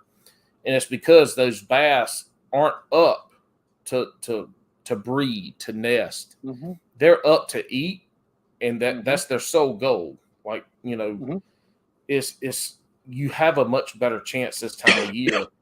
I think this time of year you have to be really good at your electronics to be able to do that, because you got to find the areas, you got to be able to scan, you got to be able to see the fish, and then you got to be able to fish for them. But when there's schools, I mean, you have the opportunity to throw more lures instead of just trying to pick up one fish here or there. Yeah, I mean, I don't know that I think to a point, if you are great with your electronics, you're way ahead of a lot of people. But if you're not good with electronics, you just have to be great at reading the conditions and saying, nah, they're not eating it right now where they should, the way they should. We got to pick up the trolling motor, drive 55 miles an hour to the next spot, and make haste quick. Mm-hmm. So you either need to be really good with your electronics, or you need to have a really good fishy sense to pack it up and go to the next one real quick. You got to go through a really quick rotation. And if you don't get anything in 10 minutes, rip up the trolling motor and go do that whole rotation again on the next spot, That's interesting you brought that up. So I got a buddy that he fishes around. He doesn't fish Sharon Harris much, and he hollered at me last week wanting to get out and fish. So we went out. It was Monday or Wednesday. We fished for a few hours, and he's got a 9-inch Lowrance on the console, a 9-inch on the trolling motor, and wasn't using the side imaging. And I said, man, look, I don't know how to work your shit, but we got to get your side imaging a little bit better because that's what we're looking for. The fish are they're still in their summer schools for the main part here. And now he is a good angler. In the local tournament he fishes, I think he was fourth. He's sitting in fourth. He's a good angler. He does good. But at the end of the day, and I'm by no means a professional at anything. I just know what I know, and I happen to know a little bit more about looking at the technology than he did. And he had never thrown a spoon before. And so these were two things that I was able to teach him while we were out there. But the first thing that he said, after we found the first school, we caught some fish. We found the second school, we caught some fish. He was like, I've never thrown a spoon before. And he was throwing one and catching fish. But other things like, damn, how much time do I fucking waste fishing a whole, fan casting a whole fucking point to find the fish? Or how many times do I go to these points that I know fish are here and I fish that they're not there and I leave them, but maybe they're 20 yards, off to the side instead of off the point. His whole thing from a tournament perspective was, how much time am I wasting? How many fish am I missing by not using the technology, by not looking to see that there? And the one thing that he said verbatim was, dude, I'm fishing for limits. And it makes sense that other guys I'm fishing against are culling fish left and right because they're using their technology. Yeah. I mean, that's the thing, right? Is like, our sport is, if you know how to utilize the technology that we have and you have a wallet that can support you affording limitless technology, what you are doing is you are putting yourself in a position of efficiency. The pros always talk about time on the water, but they're never telling you what to be working on in that time on the water, right? They're all like, you got to be on the water. You got to do it. You want to be a pro, you got to be on the water, man. One of those things is learning how to become efficient. And like, dude, I look forward to the day that like I'm like retired or like just like maybe guiding like in my 60s or whatever. And I'm just really good because I've had so many years of fishing under my belt where like I just drop the trolling motor or whatever time that I do get to get out on the water. I'm just so efficient that like I'm on fish like that, because that's what the pros do. We all want to be like, well, how come these guys catch them so much, but how come they always find the big fish? Or how come, like, dude, I've never caught fish that big, and it's my home lake and I've been fishing here for 40 years. Well, you know what they've done is they've figured out how to be crazy freaking efficient. And that's all it is. We know how to say, well, I'm not going to fish there, or there. I don't care if there's a bunch of 2.5 pounders there. Like, I'm going to move on and I'm going to be as efficient as possible in trying to find the 5 biggest bites that I can get. And, like, everybody forgets about all of your disastrous finishes because we all only notice the pros at the top that go and sack those monster bags at our home lakes. And we go, how come these guys figured it out so good? Well, dude, 90 other dudes didn't. They were trying to do the same exact thing where they all ruled out all of the little fish spots. It just so happens 10 of them absolutely sacked the ever-living shit out of them because those 10, their system of efficiency put them in that position that week. And it doesn't work out every single time. I mean, we're all not the best on the planet 99.9% of the time, but like 10 guys are great every week, and it's not always the same 10, but 10 are great every week, and we all are like, well, I don't understand how these guys do it. Well, it's not the same dude doing it every week. Like, it's unless you're Jacob Wheeler or KVD. Those are the only two, and I guess you could say Roland Martin, those are really the only three that have dominated.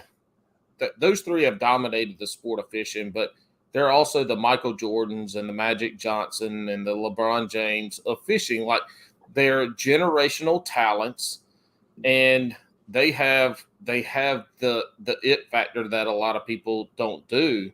To back up a little bit about using your technology in the fall, for me, what I learned last year, and I learned this from a couple guys that I fish with, was the schools are there in the summer. They're a little bit harder to see, but in the fall, if you use your technology, you can see the school. You don't even have to have it dialed in perfectly. You don't even have to be an expert at reading your side imaging. But if you have side imaging and you have it set up just enough and you're scanning only 50 or 60 feet out, when you go to these locations where fish should be, they might not always be there. But if you go to where they should be and you go to enough of those places, you're going to see that school on your graph. And you're going to be able to drop a waypoint or a buoy. And you're going to be able to fish for those fish. And you're going to be able to catch them when a lot of other people on the lake wouldn't, because they're not doing that. That's my whole thing with fall fishing is they get so schooled up, they get so active, they get so tight that it's amazing to see that shit on your side. And I'm going to go with side imaging because that's what I use. And I think that's what the majority of people are using when they're searching. When you find them, they are fucking there, and you can fish that spot until they don't bite anymore. And you know what? You can come back 30 minutes later. They might not be there, but they're going to be somewhere in that area. And you can find them again and go catch them. Yeah, since they live closer to each other, in proximity to one another, and they're not necessarily like competing for their territory with which that lion lives in and hunts. Mm-hmm. It's living amongst the pride, a very large pride of other lions. They show themselves, they reveal themselves to the forms of technology that we use to see them a little bit differently. And to the less experienced eye, it's a little easier to see them and in turn catch them. So yeah, I mean, like, to me, like when me and Andy are on Erie or on Ontario in the summer, it seems very obvious to us because that's where our experience lies. But like to a less experienced eye, that's a very hard thing for a lot of people to see. The way these fish reveal themselves in the fall, it's a little bit easier. It's a little bit easier on the untrained eye or the less trained eye. And they'll bite fucking damn near anything you throw in the water if you're around them too. Yeah, they'll eat a piece of Bubblicious if you toss it their way. Yeah, exactly. You find these schools, I mean, they are ready to eat. Like they're savages. And it's just, to me, it's the whole, oh Lord, Joe is yawning. Look at him. I'm sorry. He's got a fishing trip tomorrow. I got up early because I knew I needed to go to bed early because I had to get up early again. So like I started the cycle last night, and yeah. Joe got up early because he knew that he needed to go to bed early, and then yet he still hops on Bass and Brews with me and not Alex, guaranteeing that this is going to be a 9-hour podcast. Well, that's okay. That's okay. No, I've made worse decisions in my life, you know. I don't know, man. Coming on Bass and Brews it's a pretty rough decision. I can't believe some of the people you've had on. I mean, I'm always down for a bad choice or two a week. You know? Oh shit!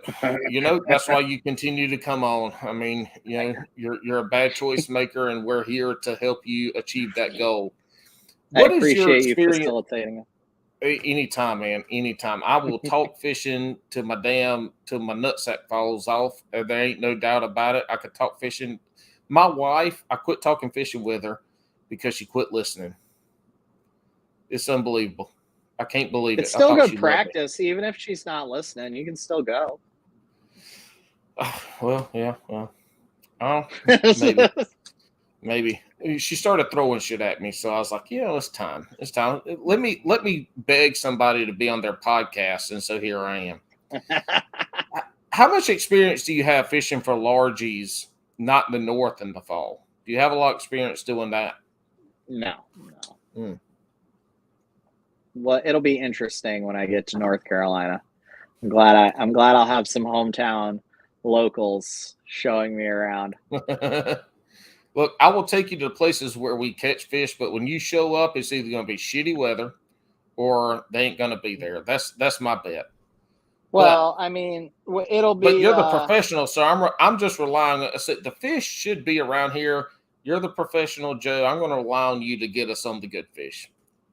Well, here's the thing: is like if the weather's crappy, we'll hang out, watch The Outer Realm all day, and then we'll go the next day when it's going to be nicer. Like If it's that I crappy, have I'll no. cook barbecue and we'll eat delicious barbecue and watch the Outer Realm. I don't need to race home for to see it start to flurry outside. So we'll be all right. It ain't gonna be snowing down here. I can damn near almost guarantee you that. I can't wait. But I have the opportunity. I'm an okay angler. I know what I know, and sometimes I catch fish, sometimes I don't. That's pretty much every angler, right? But I also have the opportunity to fish with some really, really good anglers here on their bass boats. And every time I get to go out with them, they all fish different, so I'm learning different stuff.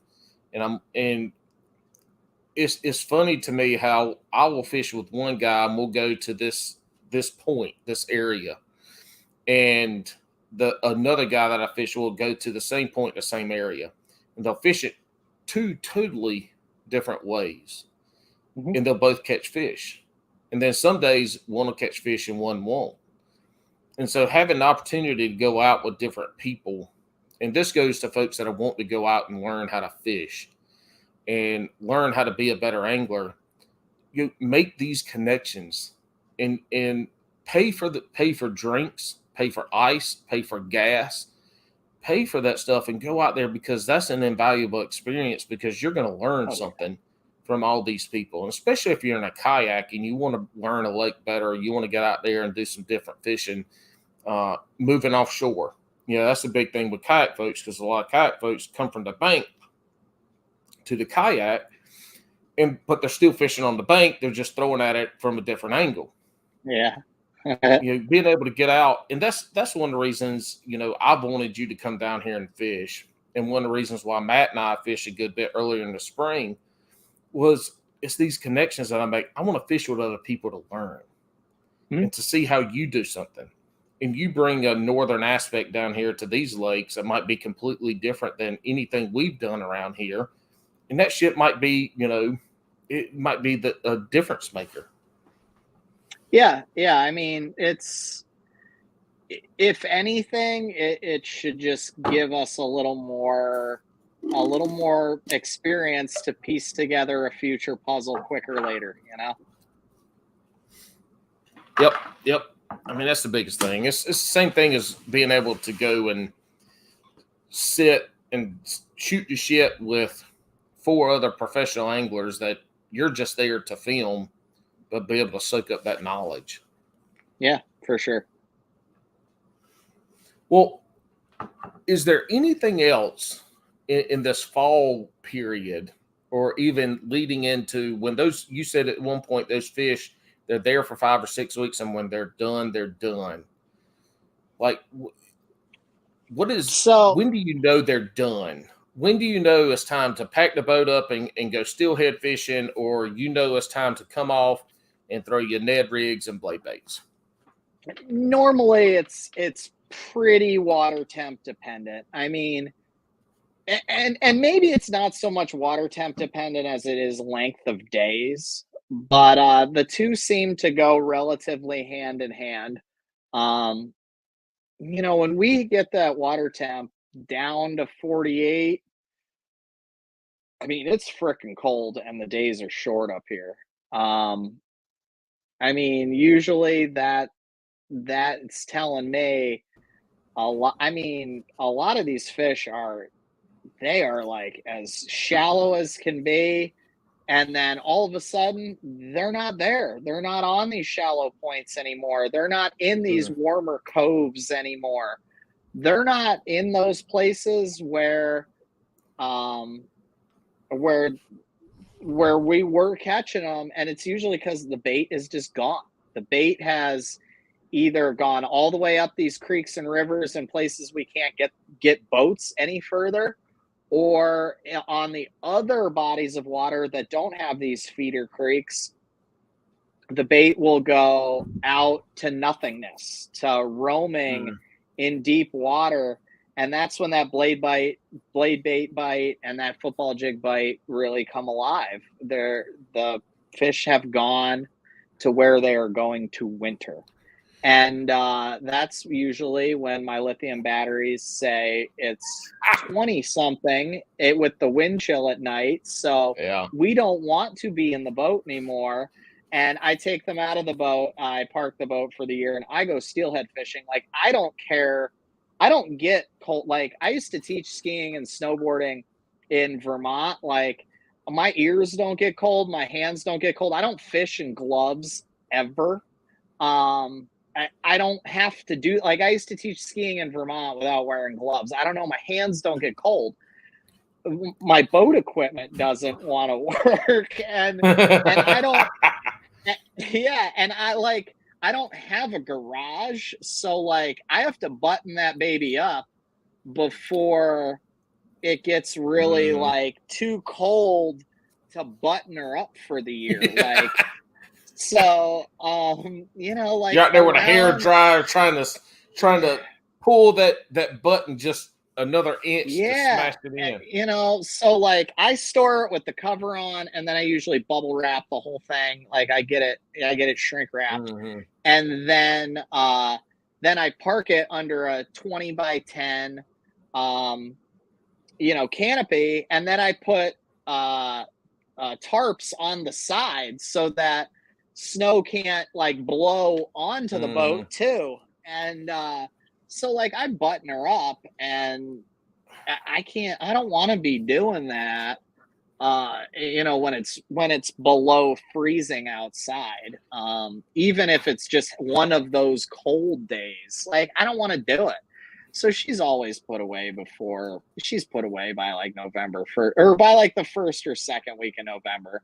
It's always before Thanksgiving she's put away. And I mean, like, dude, I was telling you before we went live, my serenity now, like, is steelhead fishing. And Andy taught me how to put the fly rod down and get out the 13-foot center pin. And if you don't know what center pin fishing is, look it up. It is, I mean, we're using 6-pound test on a 13-foot rod, and it is so freaking fun to catch these fish that weigh in the teens that are like shark-like cheetah speed.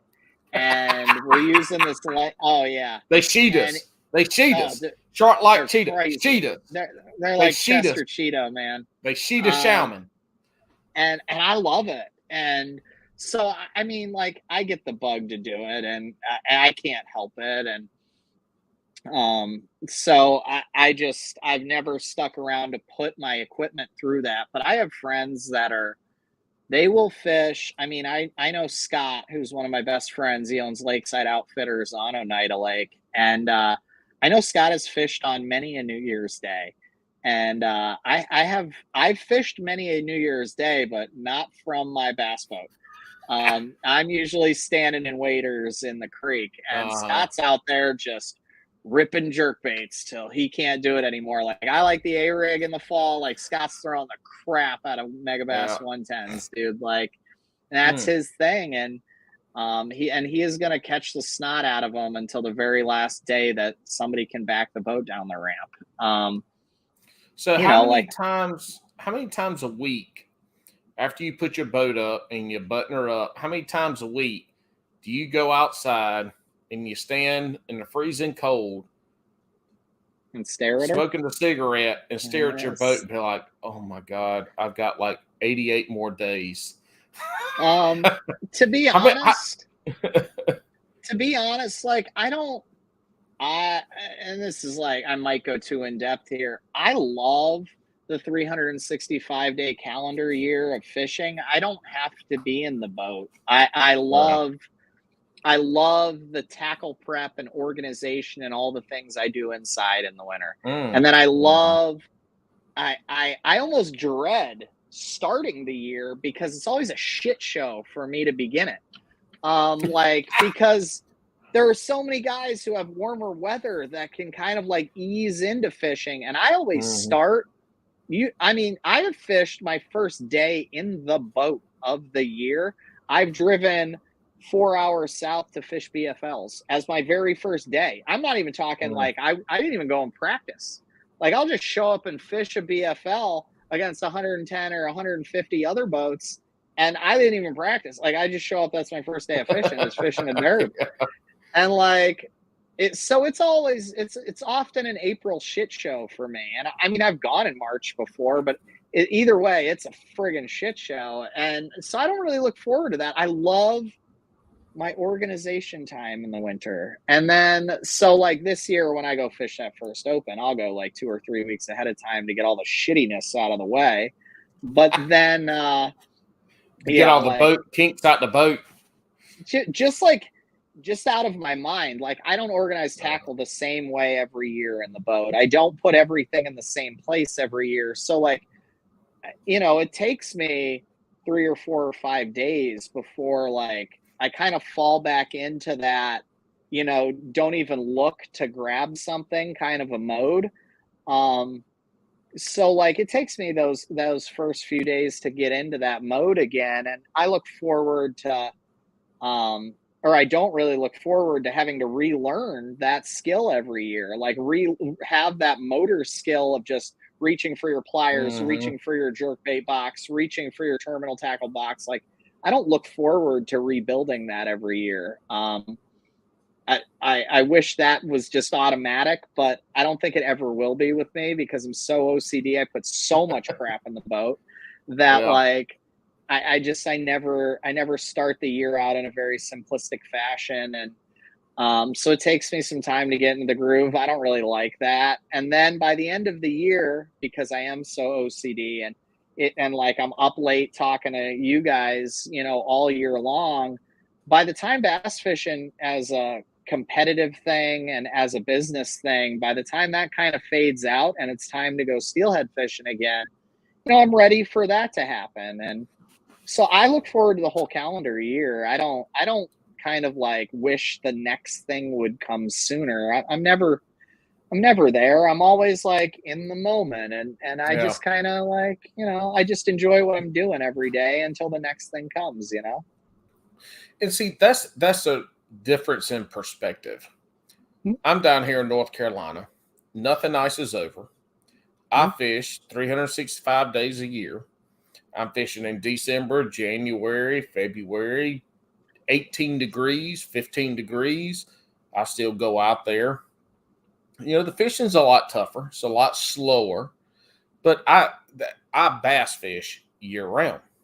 That's what I do. Like I don't have that lull to where I have to go do something else.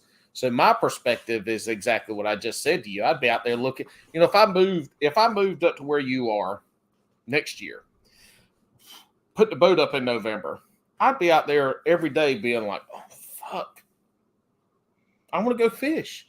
Or I'd be broke as hell because I got 4 months out of the year where I want to go fish. And the only thing I can do is buy more fishing shit. Yes. And so I'm leading into is that winter period where you're steelhead fishing. Expensive. You're not bass fishing. Are you preparing for the next year with the stuff that you want, but also are you seeing a bunch of shiny new shit? You're like, oh shit, I got to try this. I got to try this. I got to make this. And then when you go to that first tournament, you're like, you got all this shit that you bought because you want to try or use. Like, what the fuck am I doing with this? I'm throwing the A-rig. Fuck the rest of this stuff. Well, you're 50% right. So until the very end, you explain my life, and it's why there's no ring on any of these fingers, right? So I'm a tackle addict and a hoarder, and it has cost me many a romantic relationship. No joke. Like that's the God's honest truth. And like I have one of the most intense tackle collections on the planet. Like when I do qualify for the Elite Series someday, I will probably be the most prepared who has ever qualified. And I really mean that from the bottom of my heart. I like business wise, tackle prep, like all of that stuff will be of the highest caliber pros on the planet. And I just won't necessarily have the fishing experience that a lot of guys that qualify well, you know, like I got everything made I got Tackle Warehouse in my boat. I just need to learn how to use some of it just a little bit better. Yeah. I mean, but I'll say this too, like I have baits and stuff at the house and I have hundreds of maybe something specific that I've never used, and it's sat here for 5 years. But I don't get the itch to use it because like when I purchase these tools of the trade, like I know what they're for. And like I don't really dive into something that I'm like, oh, I can't wait to do this. Like, no, I've never bought one of anything. Like I haven't. I mean, like, okay, hold on, give me a second here. Yeah. While he's going to get that, I'll tell you, I'm not a gearhead. I'm not a tackle junkie. Like, okay. I will try new shit, but I'm not buying. When I try something new, I buy one. Either I catch fish on it or I lose it. That's how I roll. So here's the deal: is like say we're talking about just max scent flatworms. I keep one of these, okay, in the boat at all times. Okay? Yeah. In the truck, I have one of these, okay, of all flatworms, right? So this is the truck box. Are they different colors or are they one or two colors? No, there's probably 6 colors in there. Okay. And then in the truck, I have all of the backups to keep this, which is in the boat, full. Okay. Then I have another one that is house overstock to keep. So when I'm at a tournament, so like and this is just flatworms. Okay. Yeah. So then you go to the tubes, and then you go to a 10-inch worm, which I use a different brand of, and then you know, like, then I do the same thing with X-Zone Hot Shot minnows. So like, I have what I like, and like, I've been building these systems. And like, when I travel, there isn't an inch of space in the truck or in the bed of the truck or anywhere. Like, there isn't an inch of space in the boat. There's not an inch of space in the house. I mean, I own 95 fishing rods for bass. Like, there are rods I have. I have 7 or 8 of. That exact combo, I might have 7 or 8 of in some cases. And like, so again, no ring for a reason, but I prepped all of this stuff to be absolutely ready for the highest level. And that's how I run my shit. And there are a lot of kids coming out of college who have all of this tournament experience. They fish 30 tournaments a year, 50 with MLF or 15 with MLF and 15 with bass. And they're all over the country all the time, but they don't know a lick about running a business, and they don't have the money, or they haven't built up the financial aspects or the maturity, the responsibility, the how to run your life. All of these things I will be ready for. They are a little better tournament anglers than me. So like that's where we differ. Like I have a ton of experience traveling, being on the road, always being prepared. I never worry about like boat maintenance, trailer maintenance, truck maintenance. I take care of Mm-hmm. all of that stuff as if I was the highest level professional. Like, all of that stuff for me falls into place. Every time I turn the key, the boat freaking starts there. And I never Mm-hmm. have stuff break on me on the water.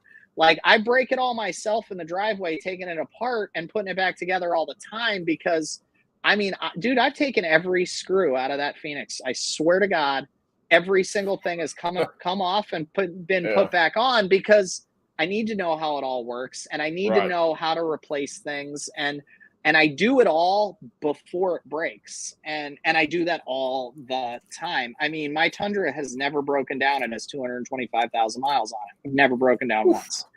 That's something to say about maintenance. It's also something to say Mhm. about the Tundra.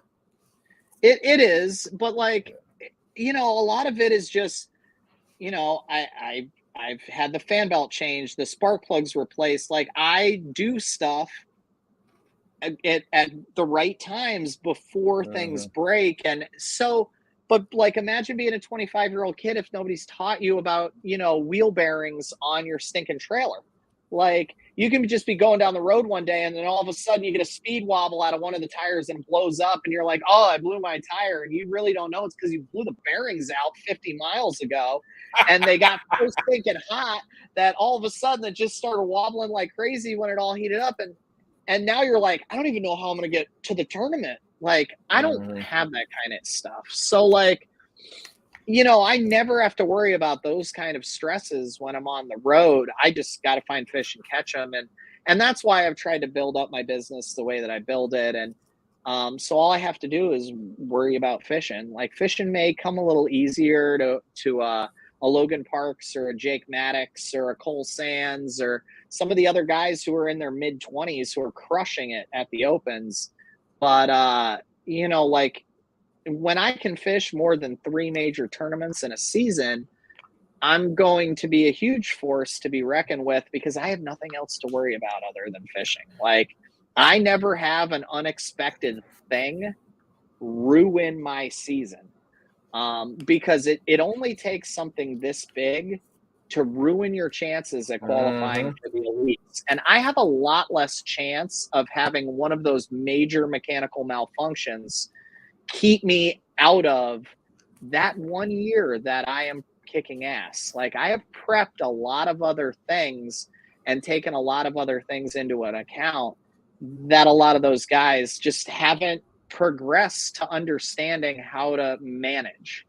And yeah, like I don't know, I enjoy the process of being up north. And it allows me to take the time to learn and perfect keeping a lot of those things in check, whereas those guys are just fishing 150 or 200 days a year.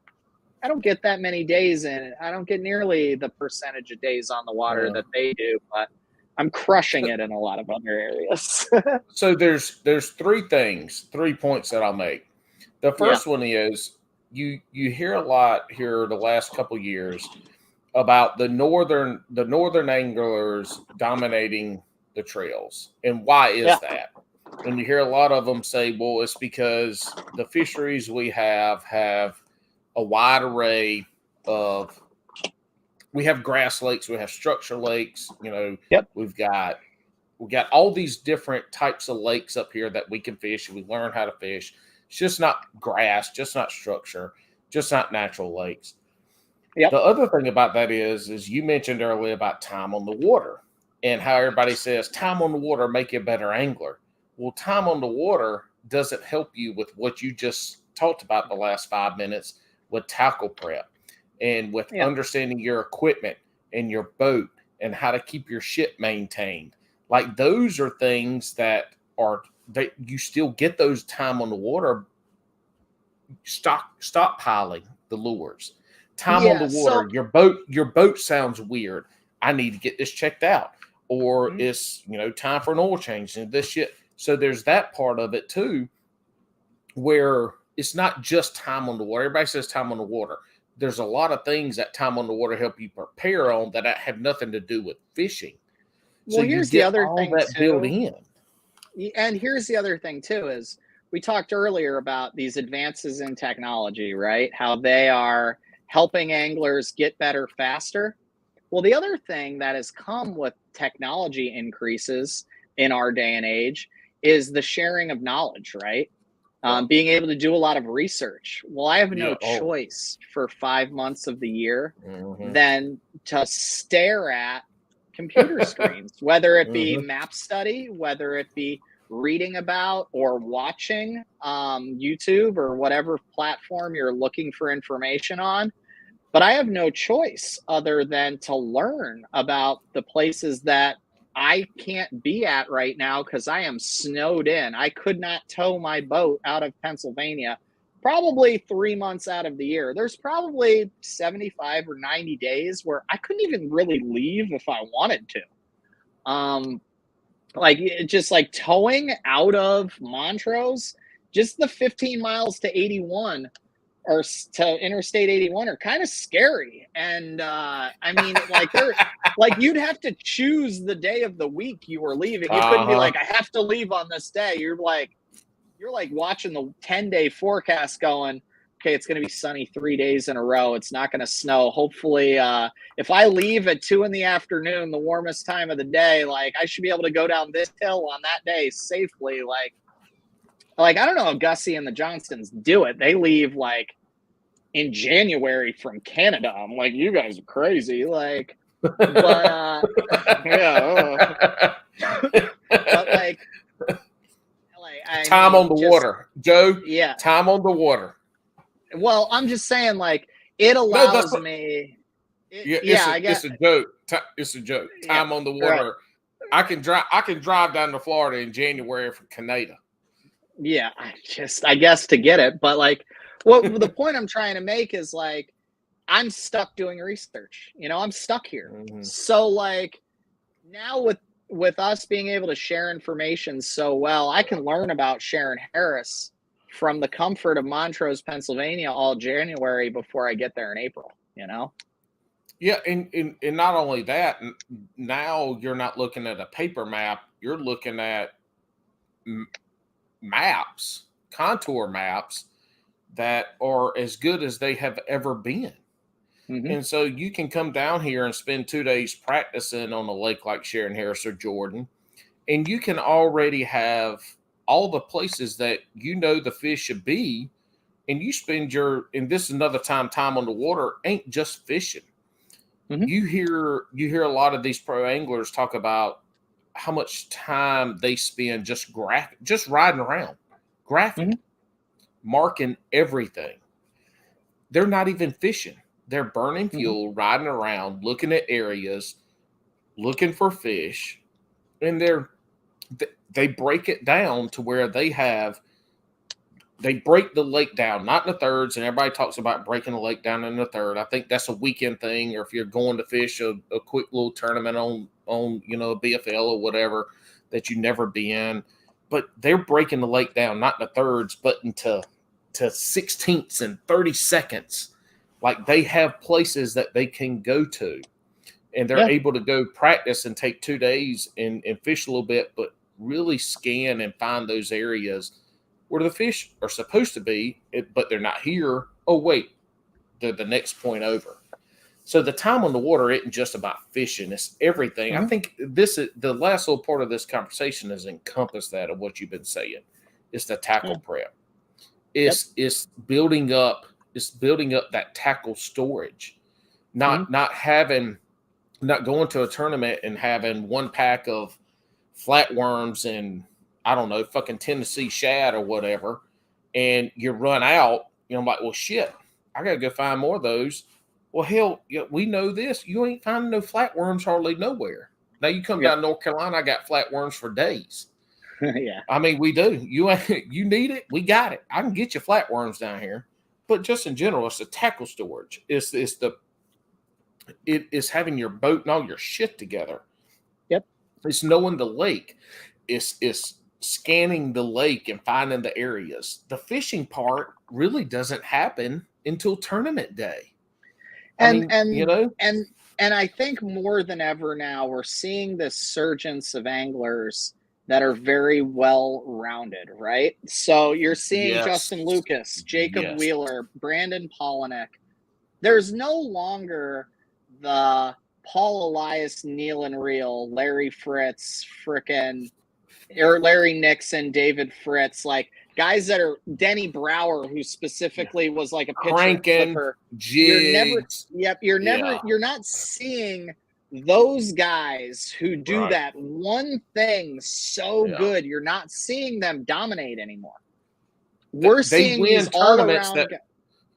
They're competitive in tournaments that fit their specialty, and the other times they struggle. And we saw Polinick, who we all think is like this before his win on Santee Cooper. We really looked at Brandon as being the smallmouth frickin' whisperer, right? Brandon, like his worst finish ever on the St. Lawrence River was this year. He got 25th. That was his worst finish ever on the Thousand Islands, right? So we think of him as like this smallmouth, like whisperer, right? And he caught most of his fish flipping and pitching with a 7-Eleven extra heavy on 50 or 65 pound braid in that Santee Cooper tournament the year he came back to the elites. And that's the kind of angler we're seeing kick ass now. Justin Lucas won a couple tournaments like 2 years ago, and he won them doing completely different things. One was a smallmouth derby in like Ohio. I think it might have been Lake Erie, and another was somewhere else. Like, we're seeing these all-around anglers. Wheeler's winning in all kinds of different places. Optifoe's winning in all kinds of different places. We're seeing all-around anglers winning nowadays, and they're the ones who are setting themselves apart. And I think that's what the North has to offer.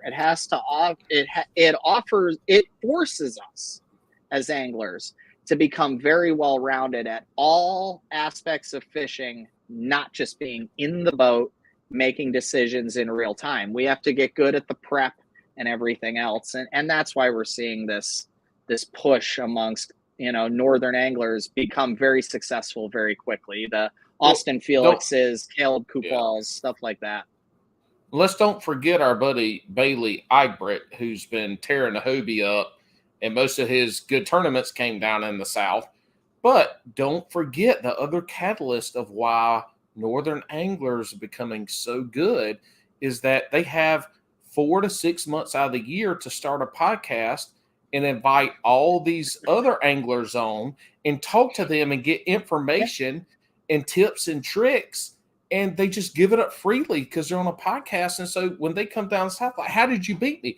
Well, you told me about this lure in this area and all this like a year and a half ago on my podcast. Yeah. And then, or you just have assholes like me who sit and watch every one of them. And then they're like, I heard Bailey asked that dude this. And I was like, I'm going to do that when I go there in a couple of years. I know it, Let me take out my phone and make a note. Lake Okeechobee on this area in January. You know what? I got a tournament there in January next year. I'm doing this.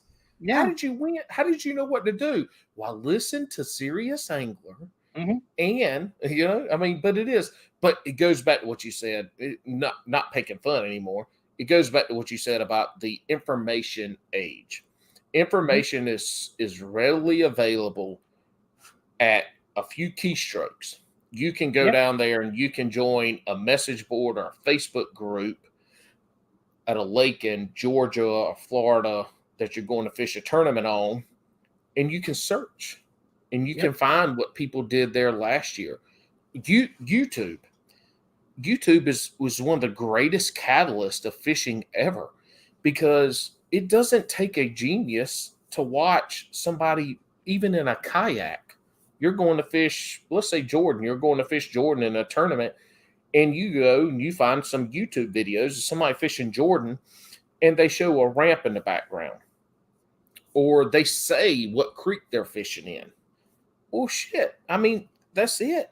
And you can a good angler, a great angler, can really dial it in from there. I mean, the information age has changed everything, but fishing for sure makes people, what you said earlier, efficiency. You can go break down a body of water. If you have 2 days, the MLF is a great example of this. They have a very limited practice time that they can go break down a body of water. Day and a half. Guys, Bo, that is nothing. Mm-hmm. But they go, the top 10% of those, the high level anglers tournament, but they break down that body of water like that. It's fucking amazing, man. It is amazing how quickly those top anglers can break down a body of water they've never been to, or they've been to once, or they've been to twice. And just in general, maybe they've been to it 20 times, but still they can break down water so efficiently. The information age plays a lot into it. Your prep plays a lot into it. Time on the water, being able to find these little nuances is what makes the greats great. But also just being able to gather information, put that shit together, and go out there and get it done. Yeah. We live in a cool time. We definitely do. It is. All right, man. Well, look, let's get this wrapped up. We're only 45 minutes over the allotted time frame that I gave ourselves. Isn't bad for us. No, it's not. It is, Bo. It is not. You and I could go on forever. I had a guest co-host that was going to come on, Addison Johnson, and he had a work thing come up. Me and him been trying to get on podcast together on Bass and Brews for like 8 months now, and that shit ain't happened. The podcast guys do not want it to happen because of how awesome we are. But anyway, yeah, we could go on forever. What we're going to do, we're going to wrap this up now. I think this is a good stopping point. We covered a fuck ton of topics, but I really want to talk about the Outer Realm. Y'all go check that out. The production's wonderful. The story's wonderful. Something that you can follow, and you can feel like you're there fishing. And we talked about fall fishing. That was the biggest thing. I know we geared a lot of that towards the smallmouth fishing. But I was intrigued by that because since I started this and since I met a lot more folks that fished northern waters, like the fish y'all catch, the number, it's not just the poundage, as you said before, but the number of 3 to 5 pounders that you're catching is fucking unbelievable. Like if you'd have told me 20 years ago that that's the kind of fishing you could get up north, I'd tell you you're full of shit. But y'all been doing that a long time. But the smallmouth or the fall fishing here really geared towards the smallmouth because that's where Joe is. He's good at that. If you follow his stuff, you can see. But we have a lot of northern anglers. I mean, Alex is from New Jersey, even though that's not the north, apparently. It's the fucking, I don't even know what the fuck they call it. But anyway, we do have a lot, and it's good information. I'd love to get up there. And the people down here, going up there this time of year, taking a guiding trip. Captain Andrew is a guide. Check him out. Going up there and being able to fish with these smallies, it is unbelievable if you follow enough people on social media to see what you see. So, Joe, plug your plugs that you got here. And for the folks that are first-time listeners, tell us where they can find you on all the social medias. Don't leave out TikTok, which is the best social media right now besides the YouTube. Fuck Instagram. But anyway, shout out your shout outs, Hoss. Yeah, Instagram and Facebook are at Joe Labarbera Fishing. TikTok is The Outer Realm. It's the.outer.realm. And my YouTube channel is The Outer Realm with Joe Labarbera. So yeah, check me out on any of those platforms. TikTok's fun as hell. I would rather be on there than on Instagram, but Instagram's my largest social media following at the moment. I started TikTok like a month and a half ago. I actually started posting reels. I love TikTok. It's so much better, so much more fun. Clint and I have way more fun making TikToks than anything. The other way to see a lot of content on the gear and stuff, and I am like I said, super passionate about gear, is if you follow Lakeside Outfitters Instagram page, we We create a lot of this is the best for this thing type of gear. So if you're looking for a reel, like a casting reel or a spinning reel or a casting rod or a bait or a soft plastic or a crankbait you can see that type of information on Lakeside Outfitters. They're a tackle store in upstate New York that really help keep me on the road and keep me doing my thing.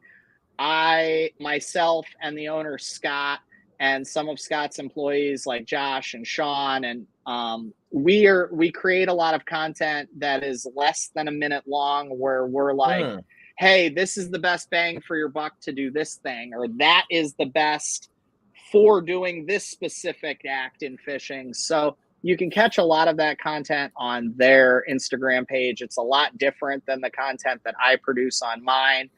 All of that content, though, you can see on my TikTok too, though. So Lakeside doesn't have a TikTok, so I put a lot of that stuff on my TikTok too, so that I can put a TikTok out like every day.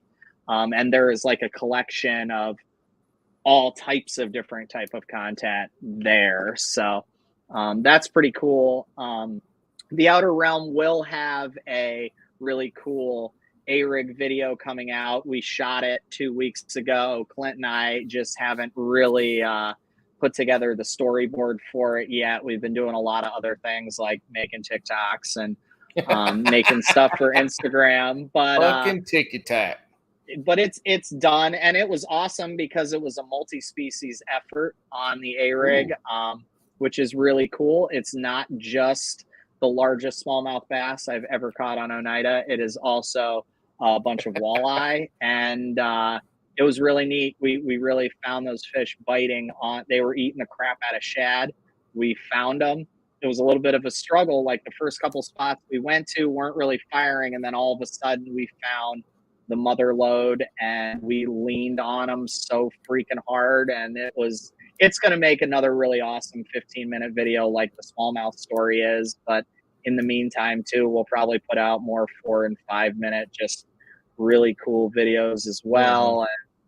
And yeah, I mean, like content creation in the next, from today or from yesterday until probably February 1st, will be really, really insane coming out on all of those social media platforms I just talked about. So it should help get people through those cold months pretty well.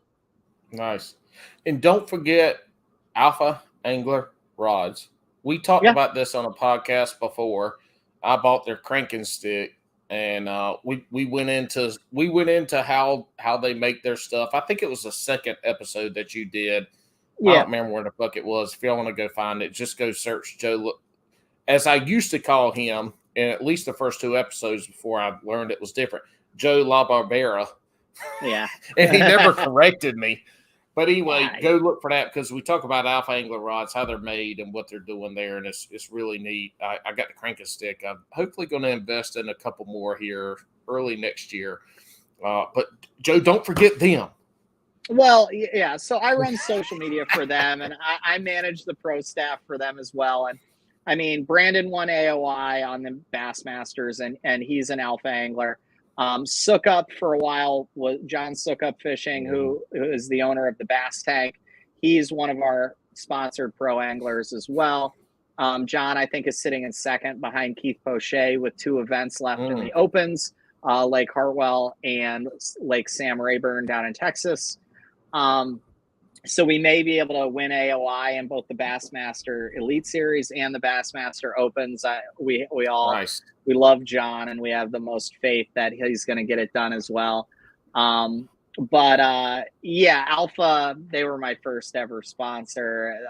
I for a long time designed the rod that was our #1 seller, and I've designed a bunch of others, but the tools that we make in the Alpha Angler lineup really are tailored to trying to get the most bang for your buck. We're a direct-to-consumer company. You can only order on the Alpha Angler website.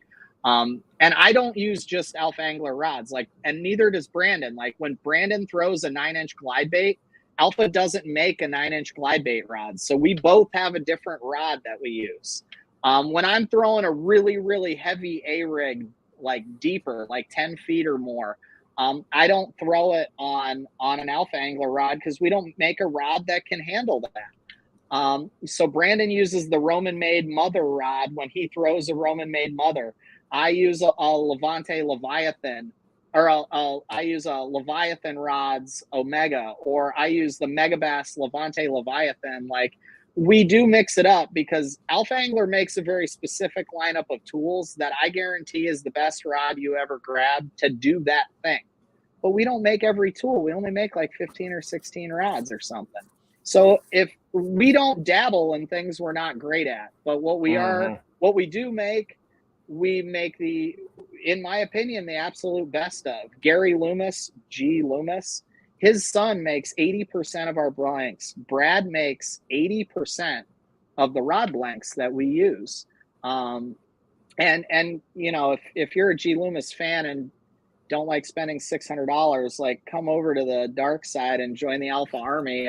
We can get a rod for half that, and it won't be as shiny and pretty, but it's going to work just as good or better. And that's what we strive to do. Is we take the retailer out, and we try to make it so every dollar that you spend helps you be a better angler, and that's what Jake Boomer has really truly lived by. We've had some really the best retailers in the country. Probably 4 of the top 5 have approached us and tried to get our rods into their stores, and he's not gonna budge. And I'm like, dang it, I really want to get him in Lakeside. But he won't budge. I mean, because it would change the business model completely, and thus we wouldn't be able to offer the same quality product at the same price to all of you. So if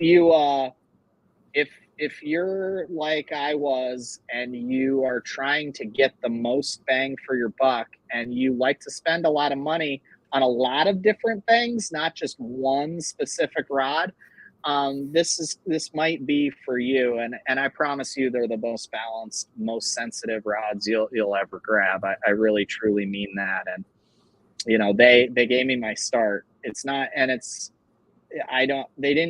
didn't join them because it was the first business opportunity I was presented, because it wasn't. I joined them because it was the best business opportunity I could have possibly made. That's the best tools I could use, you know, the best paintbrushes I could buy to be an artist. So do it. Trust me. I will just say, I know a kayak angler that we've referenced many times in this podcast today that, you know, used a rod of ours to win a very big Hobie BOS this year down on Lake Eufaula. So, and he loves spinach sandwiches, whatever the fuck that is. What is he, Popeye? Well, I mean, he's the reverse Popeye. Instead of the forearms, he's got the thighs. He does. That darn lacrosse player, man. Like, cheapers cats. Yeah, it's because he's a pedal pirate. You pedal pirates have the ability to build up a big lower body. Look, bitch, I have gained more weight since I got a pedal kayak than I did any year before I ever got into a fucking kayak. And I pedal my ass off. Like, when I go to a tournament, so far, none of the folks around here locally have motors that can beat me. It's coming. But I ain't going to be the first at the tournament, but I'm going to be the first to any spot we're racing to. I can guarantee you that shit. People try to keep up with me, and about half a mile in to 3/4 of a mile in, they done. I'm 4.5 to 4.6 miles per hour. I'm good for 3 miles. That's kicking.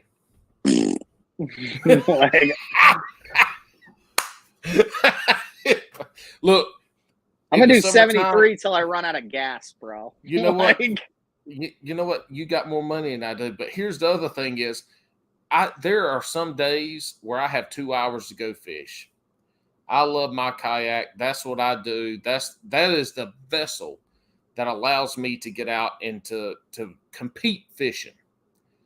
But there are days where I have 2 hours of fish and I go to Jordan or Sharon Harris and I'm like, I can't go fish where I know the fish are, because by the time I get out there, I got 10 minutes of fish. I got to pedal my fat ass all the way back to the ramp to load up and go. Yeah. But anyway, it's a good time. Look, I'll tell y'all this. Joe and I were connected from Bailey on Serious Angler a while ago. Whenever the hell the first podcast was, I reached out to him. And ever since then, he's been awesome. He's been a great source of information. I have questions. I throw them to him. He answers them. Y'all reach out to Joe on the social medias that he said. He will get back to you. He is very helpful. He's one of the greatest teachers and instructors that you will find. He explains stuff very eloquently and in ways that you can understand. So y'all reach out to Joe, flood his DMs with booby pics and fishing questions, and I can promise you he'll get back to you. No, I got no ring, ladies. So there we go. There we go. All right, man. Anything else you got before we close this out, Hoss? No. Yeah, just you weren't blowing smoke. Like, if anybody has any questions, hit me up. Mm-hmm. You know what? Hit me up on my YouTube in the comment section, because I need that algorithm to tick a little. There we go. Bit more. There we go. Help a brother out. But thanks, Paul. I appreciate you and Alex creating such an awesome platform, buddy. Well, thank you. That means a lot. You know, we've had a lot of people that have been on the podcast. That we're grateful for everybody that comes on. And you said a little bit. You said it. I think when we first started, and we hear this a lot, is that folks feel like they can come on this podcast and be themselves. You know, they can cuss. They can open up. They don't. There's nothing that.